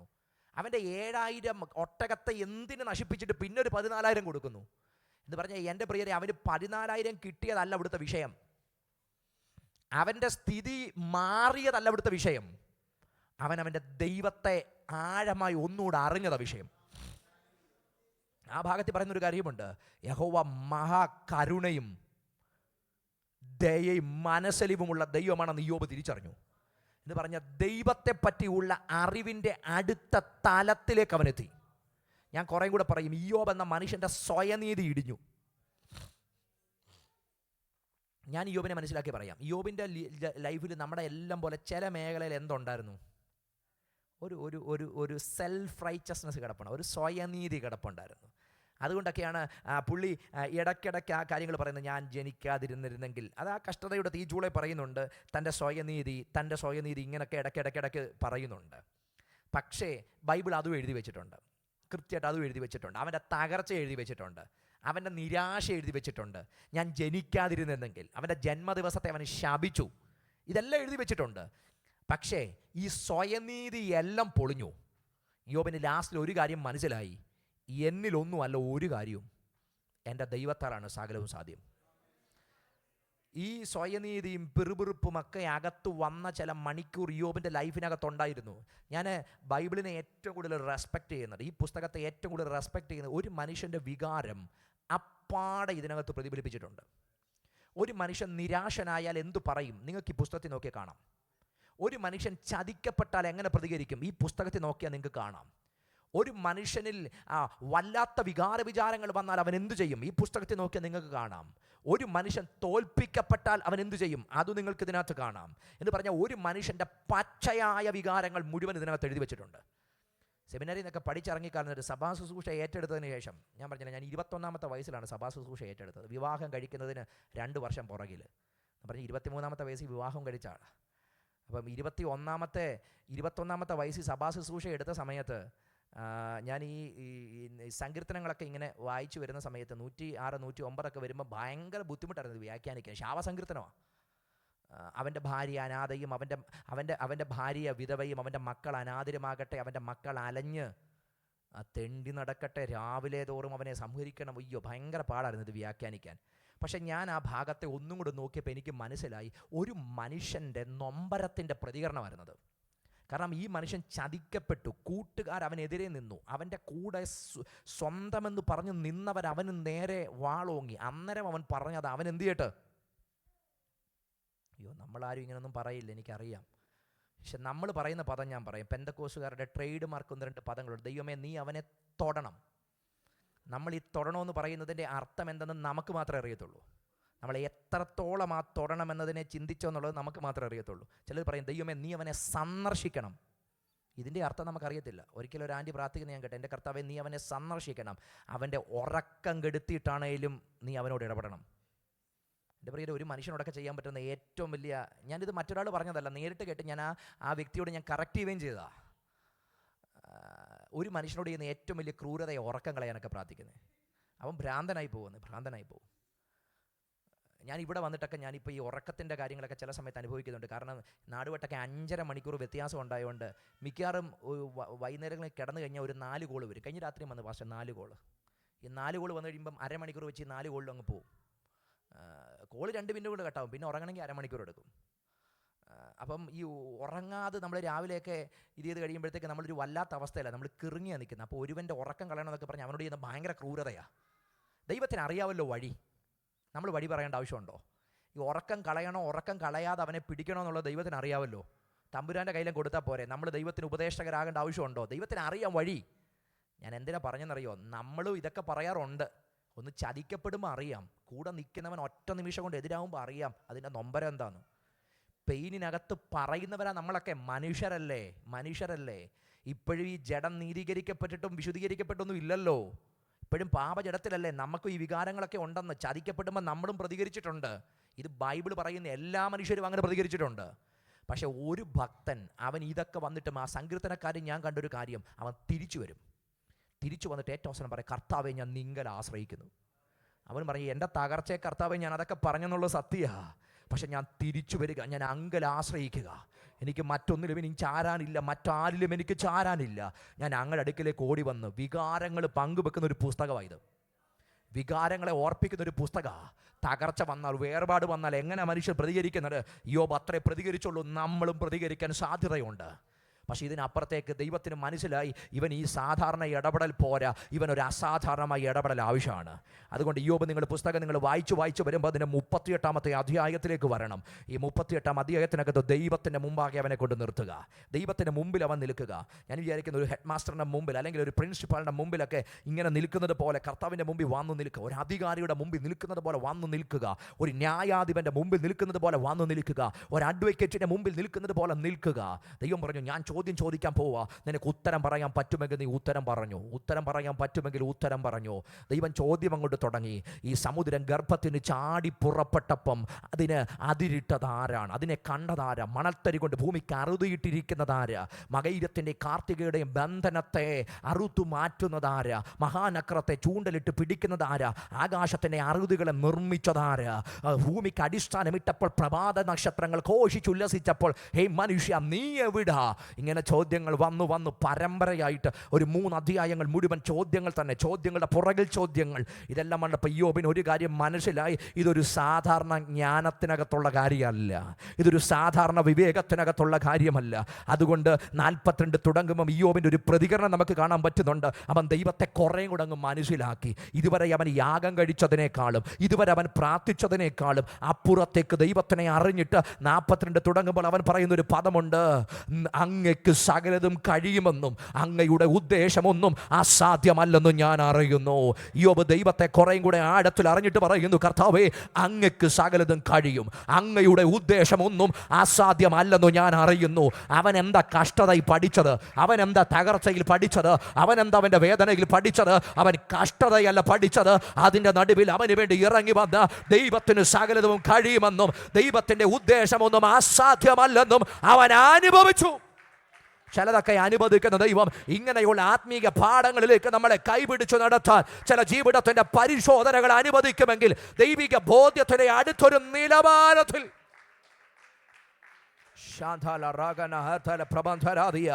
ജീവിതത്തിന്റെ അങ്ങനെ കനത്ത വഴികളിലൂടെ കടന്നു പോകുന്നവർ ഇന്ന് പകൽ ഇതിനകത്തുണ്ടെങ്കിൽ ദൈവിക ബോധ്യത്തിന്റെ അടുത്തൊരു തലത്തിലേക്ക് നിങ്ങളെ കൈപിടിച്ചുയർത്താൻ സ്വർഗത്തിലെ ദൈവത്തിന് കഴിയുമെന്ന് വിശ്വസിച്ച ധൈര്യത്തോടെ ആമേൻ പറ. എൻ്റെ ദൈവത്തിന് സകലവും കഴിയും. അവൻ പറഞ്ഞൊരു കാര്യമുണ്ട്, കർത്താവ്, ഞാൻ അറിവ് കൂടാതെ ആലോചനയൊക്കെ എന്ത് ചെയ്തു? വ്യർത്ഥമാക്കി കളഞ്ഞു. പക്ഷെ എനിക്കറിയാം, ഞാൻ കർത്താവിനെ പറ്റി ഒരു കേൾവിയെ കേട്ടിരുന്നുള്ളൂ, ഇപ്പോഴോ ഞാൻ കണ്ണാൽ കണ്ടിരിക്കുന്നു. ഇതല്ലേ നല്ല അവസാനം? അവന് വന്ന അവസാനം എന്താ? ഇന്നലത്തെ കേൾവിയൊക്കെ അങ്ങ് മാറിയെന്ന്. ഇപ്പം ചോദിച്ചാൽ അയ്യോ പറയും, കേൾവിയൊന്നും അല്ല, ഞാൻ അനുഭവിച്ചറിഞ്ഞു, ഞാൻ അനുഭവിച്ചു കഴിഞ്ഞു. കർത്താവ് എനിക്ക് വേണ്ടി ഇറങ്ങുന്നത് ഞാൻ അനുഭവിച്ചു, ദൈവസാന്നിധ്യം എനിക്ക് വേണ്ടി ഇറങ്ങുന്നത് ഞാൻ അനുഭവിച്ചു. കഴിഞ്ഞ രാത്രി ഞാൻ പറഞ്ഞതുപോലെ കേട്ട് കേൾവി അല്ല, അനുഭവിച്ചു. ഞാൻ ആ തലത്തിനകത്ത് നിന്നു, ദൈവസാന്നിധ്യം എനിക്ക് വേണ്ടി ഇറങ്ങി. എൻ്റെ രോഗക്കിടക്കയിൽ ദൈവസാന്നിധ്യം ഇറങ്ങി, എൻ്റെ തകർച്ചക്കകത്ത് ദൈവസാന്നിധ്യം ഇറങ്ങി, എൻ്റെ ഒറ്റപ്പെടലിനകത്ത് ദൈവസാന്നിധ്യം ഇറങ്ങി. ആരുമില്ലെന്ന് എന്നെ ഒറ്റപ്പെടുത്തി നിർത്തിയിടത്തകത്ത് ആർക്കും ഇറങ്ങാൻ കഴിയാത്ത മേഖലയിൽ എനിക്ക് വേണ്ടി ദൈവമഹത്വം ഇറങ്ങി വന്നു. ഞാൻ അനുഭവിച്ചു. എൻ്റെ ദൈവം ആരാ? ഞാൻ പറഞ്ഞല്ലോ, ഇതാ അവന് വന്ന അവസാനം. അവൻ ദൈവത്തെ ആഴത്തിൽ അനുഭവിച്ചു. ഇനി ഒരു കാര്യം കൂടെ പറയാം, അവൻ്റെ ഇനി അടുത്തത് അതൊരു മിനിസ്ട്രിയിലായിട്ട് ഞാനങ്ങ് പറയുക. അവൻ്റെ പ്രാർത്ഥനയുടെ സർക്കിൾ അങ്ങ് മാറി. അവൻ അതിനു മുമ്പേ പ്രാർത്ഥിക്കുന്ന മനുഷ്യനാണ്. നിങ്ങൾ ഉൽപ്പത്തി ഈ യോബിൻ്റെ പുസ്തകം 1-2 നോക്കിക്കഴിഞ്ഞാൽ അവൻ്റെ ഭാര്യയ്ക്ക് വേണ്ടി പ്രാർത്ഥിക്കും, അവനവൻ്റെ മക്കൾക്ക് വേണ്ടി പ്രാർത്ഥിക്കും, എല്ലാവർക്കും വേണ്ടി പ്രാർത്ഥിക്കുന്ന മനുഷ്യനാ, കുടുംബത്തിനകത്ത് പ്രാർത്ഥിക്കുന്ന മനുഷ്യനാ. പക്ഷേ ഇത് കഴിയുന്ന സമയത്ത് നോക്കിക്കോ എന്താ സംഭവം? ദൈവം യോബിൻ്റെ കൂട്ടുകാരോട് പറയുക, നിങ്ങൾ രക്ഷപ്പെടണമെങ്കിൽ നിങ്ങൾ അവൻ്റെ അടുക്ക ചെന്ന് അവൻ നിങ്ങൾക്ക് വേണ്ടി പ്രാർത്ഥിക്കുമെന്ന്. എന്ന് പറഞ്ഞാൽ ഇന്നലെ വരെ വീട്ടിൽ പ്രാർത്ഥിക്കുന്നവനെ ഇന്ന് ദേശത്തിൻ്റെ പ്രാർത്ഥനക്കാരനാക്കി ദൈവം മാറ്റി. ഇന്നലെ അവനൊരു പരിധിക്കകത്ത് പ്രാർത്ഥിക്കുന്നവനായിരുന്നു, പക്ഷേ ഇന്ന് അവനെ ഒരു ദേശത്തിൻ്റെ പ്രാർത്ഥനക്കാരനാക്കി ദൈവം വരുത്തിയ മാറ്റമാണ് അവൻ്റെ ലൈഫ് വന്ന മാറ്റം. ചില പരിധിക്കകത്ത് നിന്ന് നമ്മുടെ ആത്മീക ചരിത്രങ്ങളെ, നമ്മുടെ ശുശ്രൂഷ ചരിത്രങ്ങളെ ചിലതൊക്കെ മാറ്റി മറിയപ്പെട്ടത് നമ്മുടെ ലൈഫിനകത്ത് വന്ന ചില തകർച്ചകളാണ്. ചില തകർച്ചകളും ചില തളർച്ചകളും നമ്മെ ഉപയോഗിക്കുന്ന ദൈവത്തിൻ്റെ വഴിയായി മാറിയെന്ന് ഇന്നൊരു പകൽ വിശ്വസിക്കുന്നവർ ഇതിനകത്തുണ്ട്. ചില വഴികളാ, ചില ദൈവിക അനുഭവങ്ങളാ നമ്മളെ അടുത്ത തലത്തിലേക്ക് കൈപിടിച്ച് നടത്തിയേ. എൻ്റെ പ്രിയരെ, ചില തളർച്ചകളും ചില തകർച്ചകളും കൂടെയാണ് നമ്മുടെ മനസ്സിനകത്ത് ദൈവം ഒരു അപ്പൻ്റെ ഹൃദയം തരുന്നത്. ചില തളർച്ചകൾക്കകത്തൂടാണ് മറ്റുള്ളവരുടെ തളർച്ച മനസ്സിലാക്കാൻ നമ്മളെ പ്രാപ്തരാക്കുന്നത്. ചില ആശ്വാസം നമ്മൾ പ്രാപിക്കുമ്പോഴാണ് ഈ ആശ്വാസം കൈമാറാൻ നമുക്ക് കഴിയുന്നത്. നമ്മൾ ഈ കൃപ ഏറെ ആസ്വദിക്കുമ്പോഴാണ് ഈ കൃപ കൈമാറാൻ നമുക്ക് പറ്റുന്നത്. എന്ന് പറഞ്ഞാൽ തത്വങ്ങൾ പറയുന്ന പോലല്ല, അതിനകത്ത് ആ അനുഭവത്തിൻ്റെ വഴിക്കകത്തൂടെ പോയിട്ട് പറയുന്ന ഒറ്റ വാക്കിന് പ്രസക്തിയുണ്ട്. അതിനകത്ത് പോകുന്ന ഒരു വാക്കിന് പ്രസക്തിയുണ്ട്. കാരണം അത് വെറുതെ കേട്ടതല്ല, അത് അനുഭവിച്ചതാ. ദൈവ സാന്നിധ്യം അതിനകത്തുണ്ട്. മനുഷ്യർക്ക് കാണാൻ കഴിയാത്ത ഒത്തിരി ആംഗിൾ ദൈവത്തിന് കാണാൻ കേട്ടോ. ചിലതിന് മുമ്പിൽ നമ്മൾ എന്തിനെന്നുള്ളതാണ് നമ്മുടെ ചോദ്യം, പക്ഷെ ദൈവം അതിൻ്റെ അന്ത്യം കണ്ടു കഴിഞ്ഞു. ആദിയെങ്കിൽ അവസാനവും കാണുന്നവൻ എൻ്റെ കർത്താവ്. ചിലതൊക്കെ ലൈഫിനകത്ത് അനുവദിച്ചൊരു തകർച്ചയല്ല, ആ തകർച്ചയാണ് നമ്മുടെ ഇന്നിൻ്റെ സാക്ഷ്യം. ആ തകർച്ചയാണ് നമ്മുടെ ഇന്നിൻ്റെ ടെസ്റ്റിമണി. എന്താ നമ്മുടെ ടെസ്റ്റിമണി? ഞാൻ എൻ്റെ കർത്താവിനെ ആസ്വദിച്ചു, ഞാൻ എൻ്റെ കർത്താവിനെ അനുഭവിച്ചു, ഞാൻ ആ ദൈവസ്നേഹത്തെ വാരിപ്പുണർന്നു, കർത്താവിൻ്റെ ജീവിതത്തിൻ്റെ പരിപരുത്ത യാഥാർത്ഥ്യത്തിനകത്ത് ഇറങ്ങി വന്നു. ഞാൻ കേട്ടതല്ല, ഞാൻ കണ്ടതാ. ജീസസ്. ചിലപ്പോഴൊക്കെ നമ്മളിങ്ങനെ ചിന്തിക്കും. ഞാൻ ഒരു ഒരു 6-7 വർഷങ്ങൾക്ക് പുറകിൽ 7-8 വർഷങ്ങൾക്ക് പുറകിൽ ഒരിടത്ത് ശുശ്രൂഷിക്കാൻ പോയി. ഞാൻ ശുശ്രൂഷിക്കാൻ പോയി. ഒരു പകലത്തെ സെഷൻ, നല്ല അനുഗ്രഹിക്കപ്പെട്ട സെഷനായിരുന്നു. അത് കഴിഞ്ഞ് വൈകിട്ട് വിശ്രമിച്ച് കഴിഞ്ഞപ്പോഴത്തേക്ക് ചർച്ചിലെ ഒരു അച്ചായൻ, പ്രധാന ഒരു അച്ചായൻ എന്നെ കാണാൻ വന്നു. ചെങ്ങന്ന് ഇങ്ങനെ കാര്യങ്ങളൊക്കെ പറഞ്ഞ് മെസ്സേജിനെ പറ്റിയൊക്കെ പറഞ്ഞ് അതിലും കഴിഞ്ഞിട്ട് പറഞ്ഞു, മോനെ എല്ലാം കൊള്ളാം, പക്ഷേ 2 കാര്യമില്ലെന്ന് പറഞ്ഞു. അപ്പോൾ ഞാൻ ചോദിച്ചു എന്താ വെച്ചാൽ? അന്നേരം പറഞ്ഞു, നിൻ്റെ സൗണ്ടിന് അങ്ങോട്ടൊരു ഗുമ്മില്ലെന്ന്. എന്നോട് പറഞ്ഞ ഞാൻ, നിൻ്റെ സൗണ്ടിന് എന്തില്ല? ഞാൻ ശരിക്കും അത്രയും നാളിന് ശേഷം എൻ്റെ മനസ്സിനകത്ത് ഭയങ്കര ഒരു മുറിവായിരുന്നു ആ സാധനം. നിൻ്റെ സൗണ്ടിന് എന്തില്ല? ഒരു ഗുമ്മില്ല. പിന്നെ 2ാമത്തെ കാര്യം, പറയാൻ അനുഭവങ്ങൾ നിനക്കില്ല. ആ ഭാഗം ഞാൻ കുറേ ഗൗരവമായിട്ട് അങ്ങ് ഏറ്റെടുത്തു. പക്ഷേ ആദ്യത്തെ ഭാഗം എനിക്ക് ഭയങ്കര നിരാശയായിരുന്നു. ഈ ശബ്ദത്തിന് ഗുമ്മ് വരാൻ ഞാനിനി എന്ത് കൊടുക്കണം? ഞാൻ യൂട്യൂബിനകത്തൊക്കെ പോയി തപ്പി ഈ ശബ്ദം ഗുമ്മാക്കുന്നത് എങ്ങനെയാണെന്ന്. അപ്പോൾ അതിനകത്ത് ഈ വോയിസ് എക്സസൈസൊക്കെ ചെയ്യാൻ പലതും പറഞ്ഞു. ഞാൻ ഈ 2 ദിവസം ഗുമ്മാക്കാൻ വേണ്ടി ഞാൻ എന്ത് ചെയ്തു? ഓക്കെ, 3-ാം ദിവസം ദൈവം എന്നോട് പറഞ്ഞു, നീ എന്തൊരു പൊട്ടനാന്ന് ചോദിച്ചു. കാരണം നീ ഇത് ശ്രമിച്ചാൽ വല്ലതും നടക്കുന്ന കാര്യമാണോ? അല്ല, ഈ ഗുമ്മായതുകൊണ്ടാണോ നിൻ്റെ മേ കിടക്കുന്ന ശുശ്രൂഷ കിടക്കുന്നത്? പക്ഷെ ഞാൻ അന്നേരം ദൈവസന്നിധി ഇരുന്നിട്ട് ഞാൻ ഒന്നുകൂടെ മുട്ടുമടക്കിയിട്ട് പറഞ്ഞു, കർത്താവേ, അങ്ങ് എനിക്ക് തന്ന ശബ്ദം, അത് ഏത് ശബ്ദമാണെങ്കിലും ഞാൻ ബെസ്റ്റെന്ന് ഞാനും കാണുക. എനിക്ക് യാതൊരു ആ 2 ദിവസത്തെ ബുദ്ധിമുട്ടല്ലാതെ എൻ്റെ ജീവിതത്തിൽ പിന്നെ ഒരു ബുദ്ധിമുട്ട് എൻ്റെ ശബ്ദത്തിനകത്ത് വന്നിട്ടില്ല. അത് മോശമാണെന്ന് ഞാനൊട്ട് ചിന്തിക്കുന്നുമില്ല. കാരണം കർത്താവ് എനിക്ക് തരുന്നതൊക്കെ ഏറ്റവും ബെസ്റ്റെന്ന് മാത്രമേ ഞാൻ ചിന്തിക്കുന്നുള്ളൂ. പക്ഷേ 2ാം ഭാഗം അദ്ദേഹം പറഞ്ഞതിങ്ങനെ ചിന്തിച്ചു, ഈ അനുഭവങ്ങൾ ശരിയാണ്. ഞാൻ ആ ഒരു തലം ഞാൻ പിന്നീട് ചിന്തിച്ചപ്പം ചിലതൊക്കെ നമ്മുടെ അന്തരാത്മാവിനകത്ത് കയറിയാൽ ഈ ആശ്വാസം നമുക്ക് പങ്കുവെക്കാൻ പറ്റത്തുള്ളൂ. അനുഭവങ്ങൾ ലൈഫിൻ്റെ പോകുന്ന വഴിക്കകത്തൊക്കെ ഉണ്ട്, എല്ലാവരുടെയും ലൈഫിൻ്റെ പോകുന്ന വഴിക്കകത്തുണ്ട്.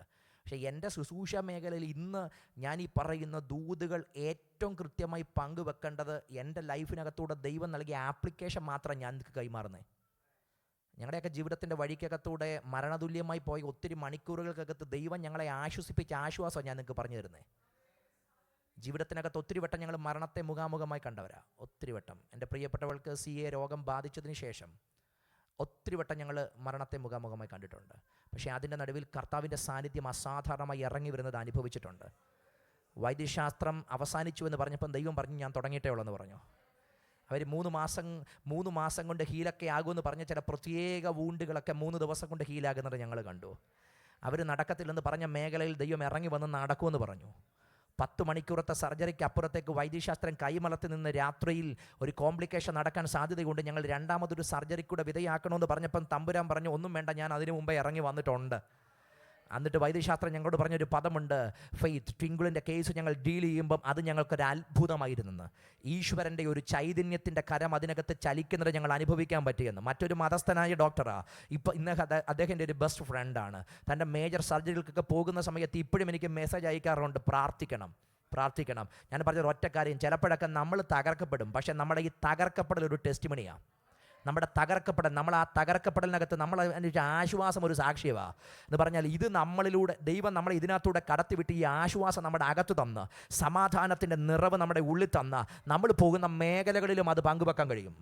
അന്ന് തൊട്ട് തമ്പുരാനോട് പറഞ്ഞു, നിൻ്റെ ദൗത്യത്തിനകത്ത്, ആത്മീക ശുശ്രൂഷകൾക്കകത്ത്, മുറിവേറ്റ ഹൃദയങ്ങൾക്കകത്ത് ആത്മീക മുറിവുകളെ ഉണക്കാനുള്ള ദൗത്യം കൂടെ ദൈവം കൈമാറുക. അന്ന് ആ ശുശ്രൂഷക്കകത്ത് തമ്പുരാൻ തന്നൊരു നിയോഗത്തിനകത്ത് ഇന്ന് ചലിക്കുന്നത് മൊത്തം.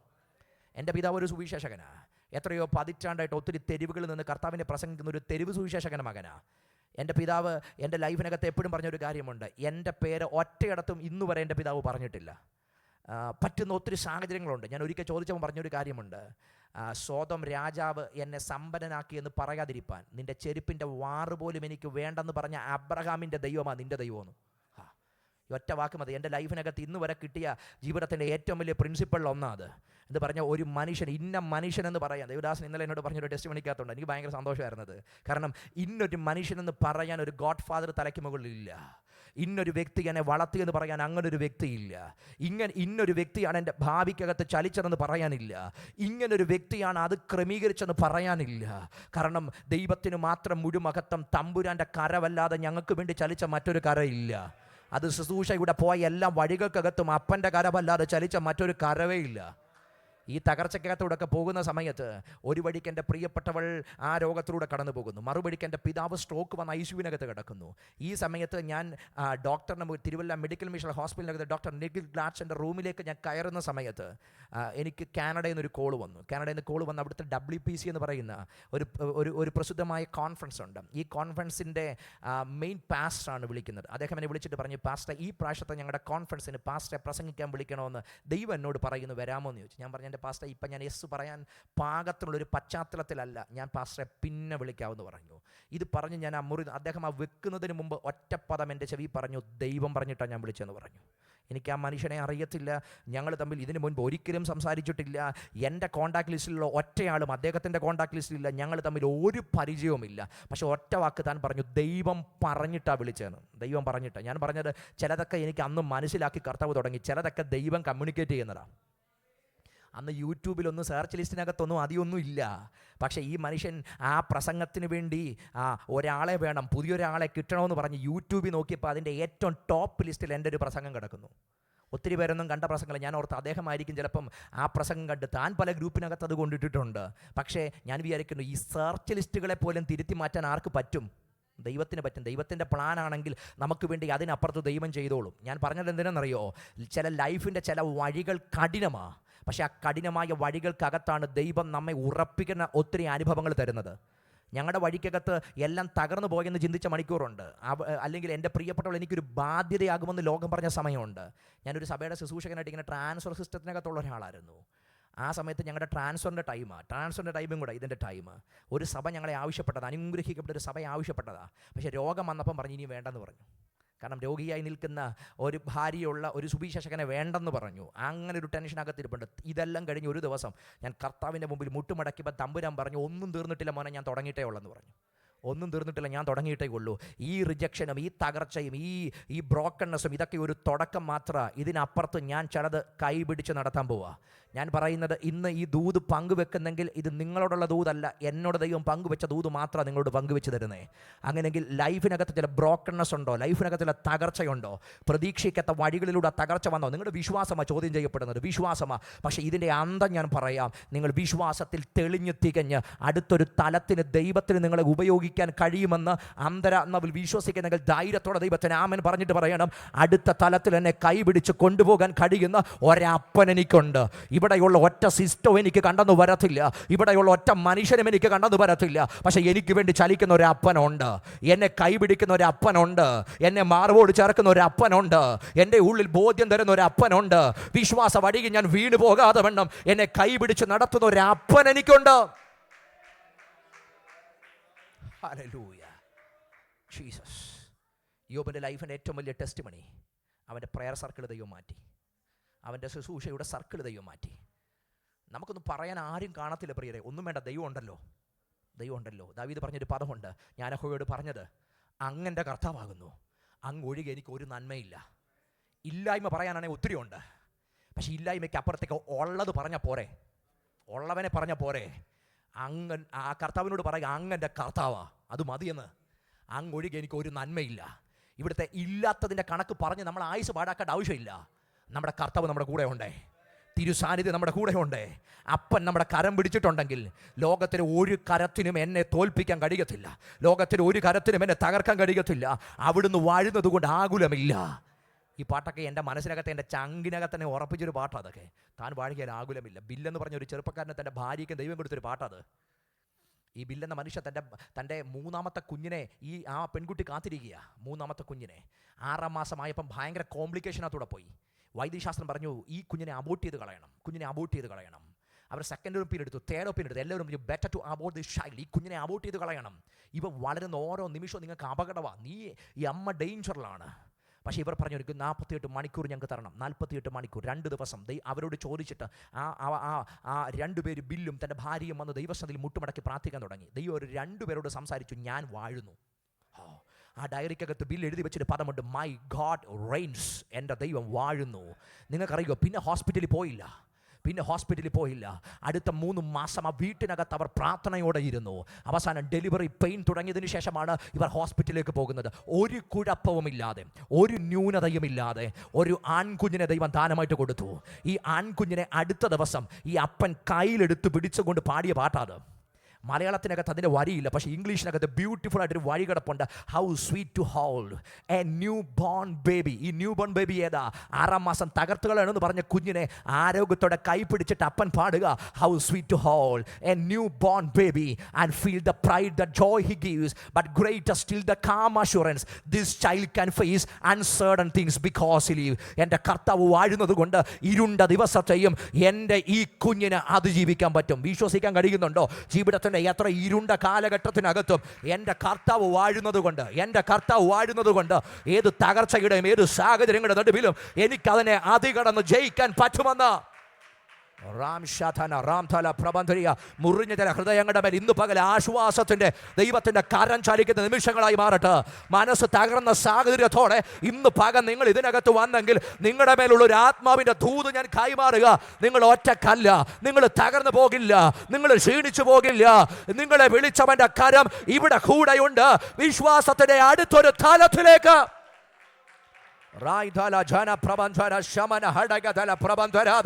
ഒരാശ്വാസം ഇന്ന് പകൽ ഈ ജനത്തിന് വ്യാപരിക്കട്ടെ. ഒരു ദൈവത്തിന്റെ ആശ്വാസം ഈ ജനത്തിന് വ്യാപരിക്കട്ടെ. ഒരു ദൈവത്തിന്റെ സ്നേഹത്തിന്റെ കരം ഇന്ന് പകൽ ഈ ജനത്തിന് വേണ്ടി ഒഴുകട്ടെ. ദൈവത്തിന്റെ സ്വാതന്ത്ര്യത്തിന്റെ കരം ഒഴുകട്ടെ. അങ്ങനെ അവരുടെ ഹൃദയം തണുപ്പ് പ്രാപിക്കുന്ന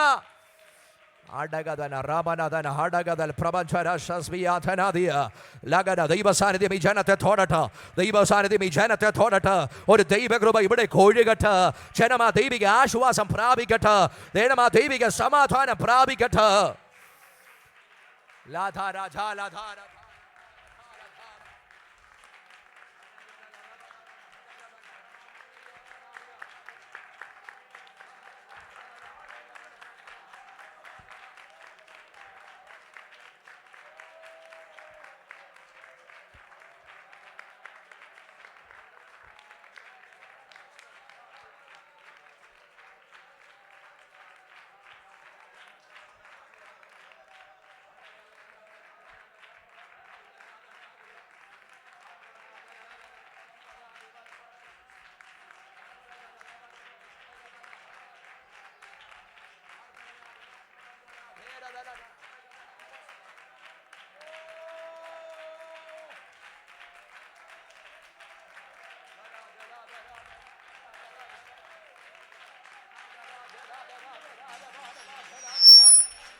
നമ്മുടെ കർത്താവ് ആശ്വസിപ്പിക്കുന്ന ദൈവം കേട്ടോ.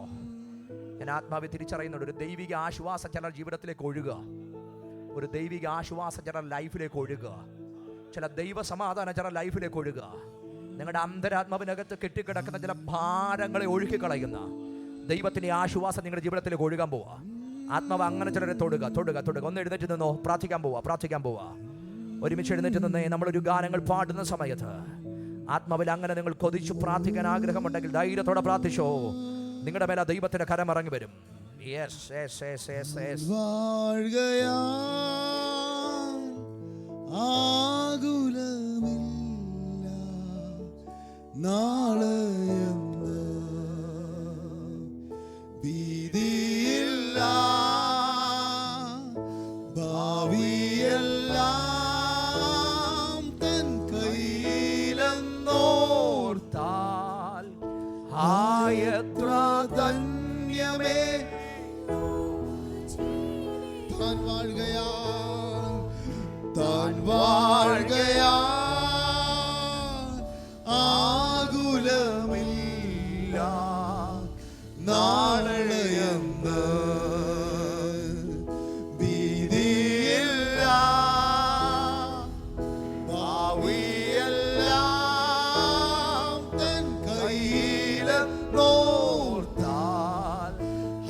ദോഷമായി ഒന്നും ചെയ്യുന്ന കർത്താവല്ല.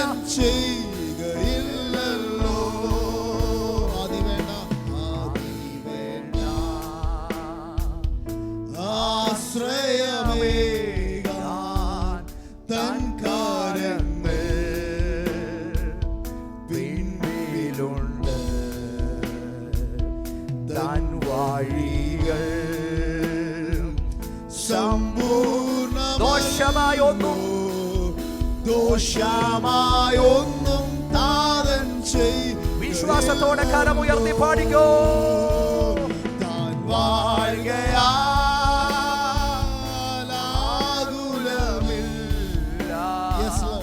നാളെയെന്ന് ഭീതിയില്ല. ഭാവിയെല്ലാം തൻ കയ്യിലെന്നോർത്താൽ എത്ര ധന്യമേ ലോക ജീവിതം. Because he lives, I can face tomorrow. Because he lives, all fear is gone. Because I know, yes I know, he holds my future. And life is worth the living just because he lives. Because he lives. Because he lives, I can face tomorrow. Because he lives, all fear is gone. Because I know, yes I know, he holds my future. And life is worth the living just because we live. How sweet to hold, how sweet to hold a newborn baby and feel the pride and joy he gives. But greater still, the calm assurance this child can face uncertain days because he lives. Because he lives. Because he lives, I can face tomorrow. Yes, hallelujah. Fear is gone. Because I know, yes I know, he holds my future. And life is worth the living just because he lives. അനാഥനല്ല ഞാൻ, അശരണനല്ല ഞാൻ, അവകാശിയാണു ഞാൻ, പരദേശിയാണു ഞാൻ. അത്യുന്നതൻ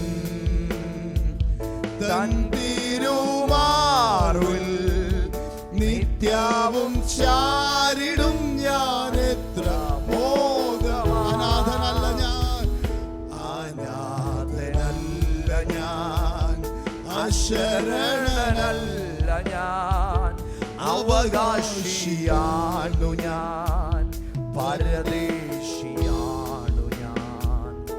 അത്യുന്നതൻ തൻ തിരുമാറിൽ നിത്യവും ചാരിടും ഞാൻ. എത്ര മോദമായി താൻ വാഴുകയാകുലമില്ല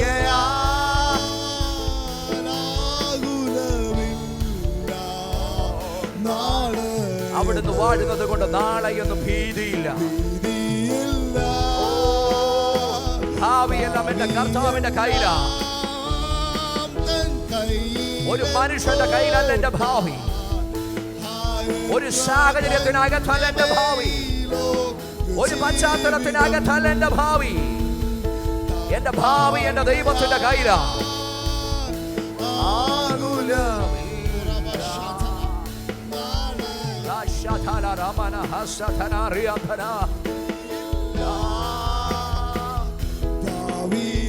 ഭാവിയെല്ലാം തൻ കയ്യിലെന്നോർത്താൽ എത്ര ധന്യമേ എന്റെ കർത്താവിന്റെ കയ്യിലാണ് എന്റെ ഭാവി. എന്റെ കർത്താവിന്റെ കയ്യിലാണ് എന്റെ ഭാവി. ഒരു മനുഷ്യന്റെ കയ്യിലല്ല, ഒരു സാഹചര്യത്തിന്റെ കയ്യിലല്ല. വിശ്വാസത്തോടെ ധൈര്യത്തോടെ പറ, എന്റെ യേശുവിന്റെ കയ്യിലാണ്.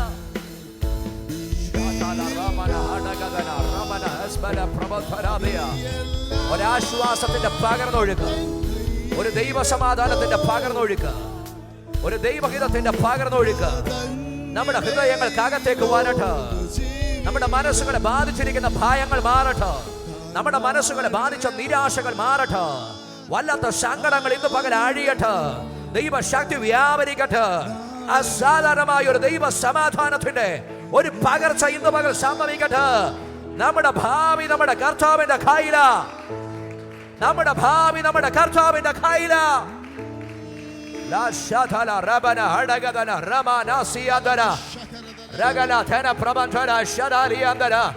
അവിടുന്ന് വാഴുന്നത് കൊണ്ട് എനിക്ക് ആകുലമില്ല. നാളെയൊന്നും ഭീതിയില്ല. നാളെയൊന്നും ഭീതിയില്ല.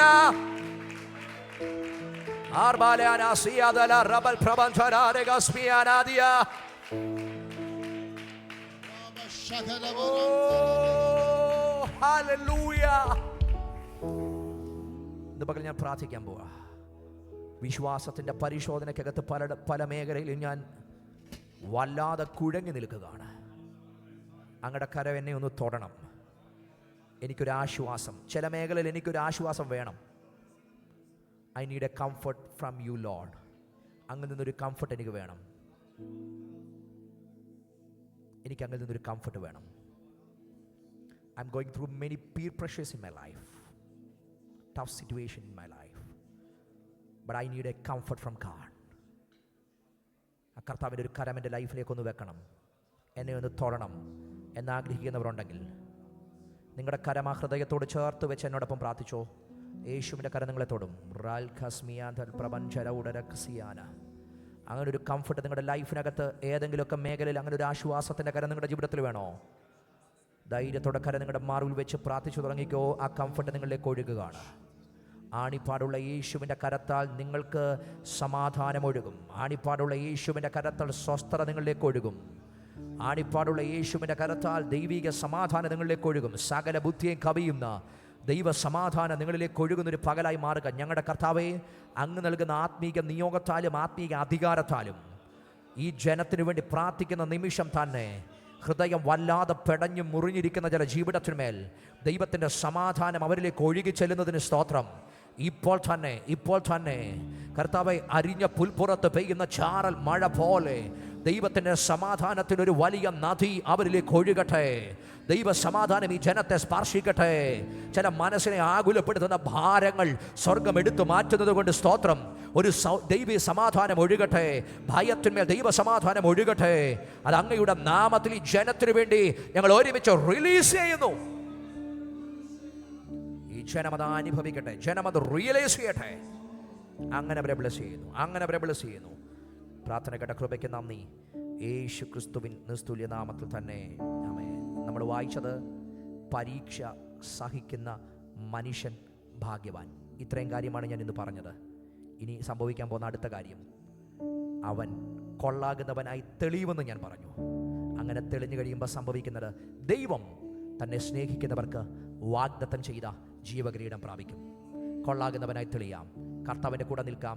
ഒരിക്കലും നിങ്ങൾ വലഞ്ഞു പോകത്തില്ല. സ്വർഗ്ഗം നിങ്ങളെ കൈപിടിച്ചു നടത്തും. God bless. നീ മാത്രം മതി, നീ മാത്രം മതി എനിക്ക്. നീ മാത്രം മതി, യേശു മാത്രം മതി, യേശു മാത്രം മതി എനിക്ക്. യേശു മാത്രം മതി, യേശു മാത്രം മതി, യേശു മാത്രം മതി എനിക്ക്. യഹോവ ഈരേ, ദാതാവാം ദൈവം, നീ മാത്രം മതി. എത്ര പേർക്ക് ആഗ്രഹമുണ്ട് എന്റെ യേശുപ്പച്ച മാത്രം മതി എനിക്ക്? യഹോവ റാഫ, എല്ലാ സൗഖ്യദായകൻ, ഏതവസ്ഥയിലും കൂടിയിരിക്കുന്ന എന്റെ കർത്താവേ, നാടിപ്പീണ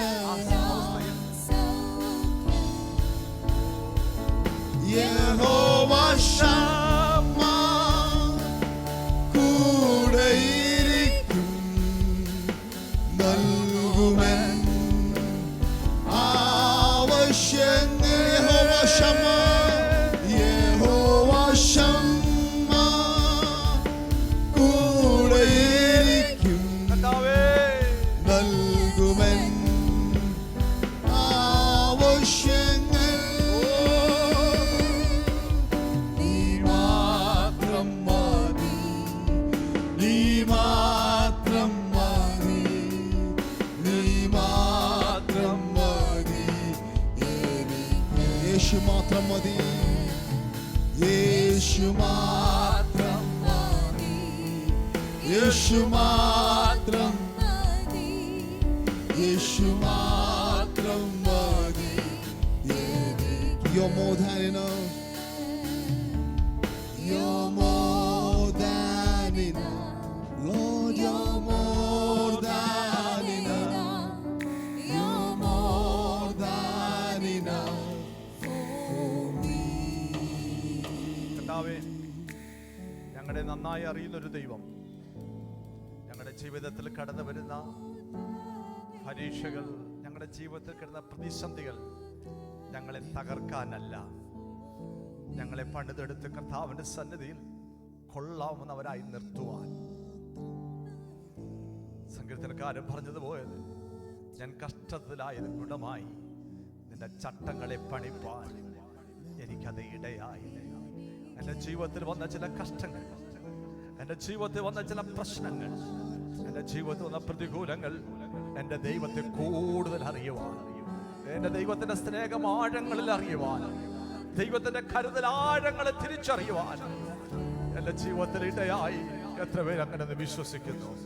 നിന്നെ തകർത്തു കളയുവാനല്ല കർത്താവ് കഷ്ടങ്ങൾ തന്നത്. അല്ലെങ്കിൽ ഈ പരീക്ഷയിൽ അകപ്പെട്ടു പോയപ്പോൾ എൻ്റെ ദൈവം മാറിയിരുന്നില്ല. അവൻ സങ്കടത്തിൽ അടുത്ത് വന്നൊരു ദൈവമുണ്ട്. അവൻ കഷ്ടതയിൽ അടുത്ത തുണയായി നിന്ന ദൈവമാണ്. ഇന്ന് പകൽ എത്ര പേര് അങ്ങനെ വിശ്വസിക്കുന്നുണ്ട്? എത്ര പേര് കർത്താവിനോട് പറയും, എൻ്റെ അപ്പൻ മാറി നിൽക്കുന്ന അപ്പനല്ല, ഞാൻ ഈ അപ്പനെ ആഴത്തിൽ ഞാൻ വിശ്വസിക്കുക, ഈ അപ്പനെ ആഴത്തിൽ ഞാൻ സ്നേഹിക്കുക. എനിക്ക് ഈ ഭൂമിയിൽ ഒന്നുമില്ലെങ്കിലും എൻ്റെ അപ്പൻ മതി എനിക്ക്, എൻ്റെ അപ്പന്റെ സ്നേഹം മതി എനിക്ക്.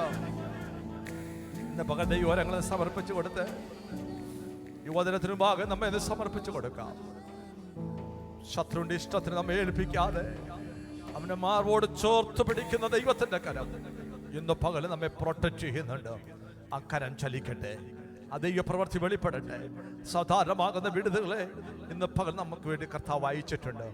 ഈ വചനം സംസാരിച്ചപ്പോൾ തന്നെ, അത് കേട്ടുകൊണ്ട് സ്വീകരിച്ചപ്പോൾ തന്നെ ദൈവത്തിന്റെ ആദൃശ്യകരം നമ്മുടെ കുടുംബങ്ങളിൽ വന്നിട്ടുണ്ട്, നമ്മുടെ തലമുറകളിൽ വന്നിട്ടുണ്ട്, നമ്മുടെ ദേശത്തിന് വന്നിട്ടുണ്ട്. ചില അത്ഭുതങ്ങളെ ചെയ്യുവാൻ ദൈവത്തിന്റെ കരം ചലിച്ചിട്ടുണ്ട്. അത് വിശ്വസിക്കുന്ന ദൈവമക്കൾക്കായി സ്തോത്രം ചെയ്യുക. അല്പസമയം ഹൃദയം തുറന്ന് ദൈവത്തോടൊന്ന് പറഞ്ഞ്, കർത്താവേ നീ മാത്രം മതി. കർത്താവിന്റെ കരുതൽ ഞങ്ങളുടെ കൂടെയുണ്ട്, സ്നേഹം ഞങ്ങളോട് കൂടെയുണ്ട്.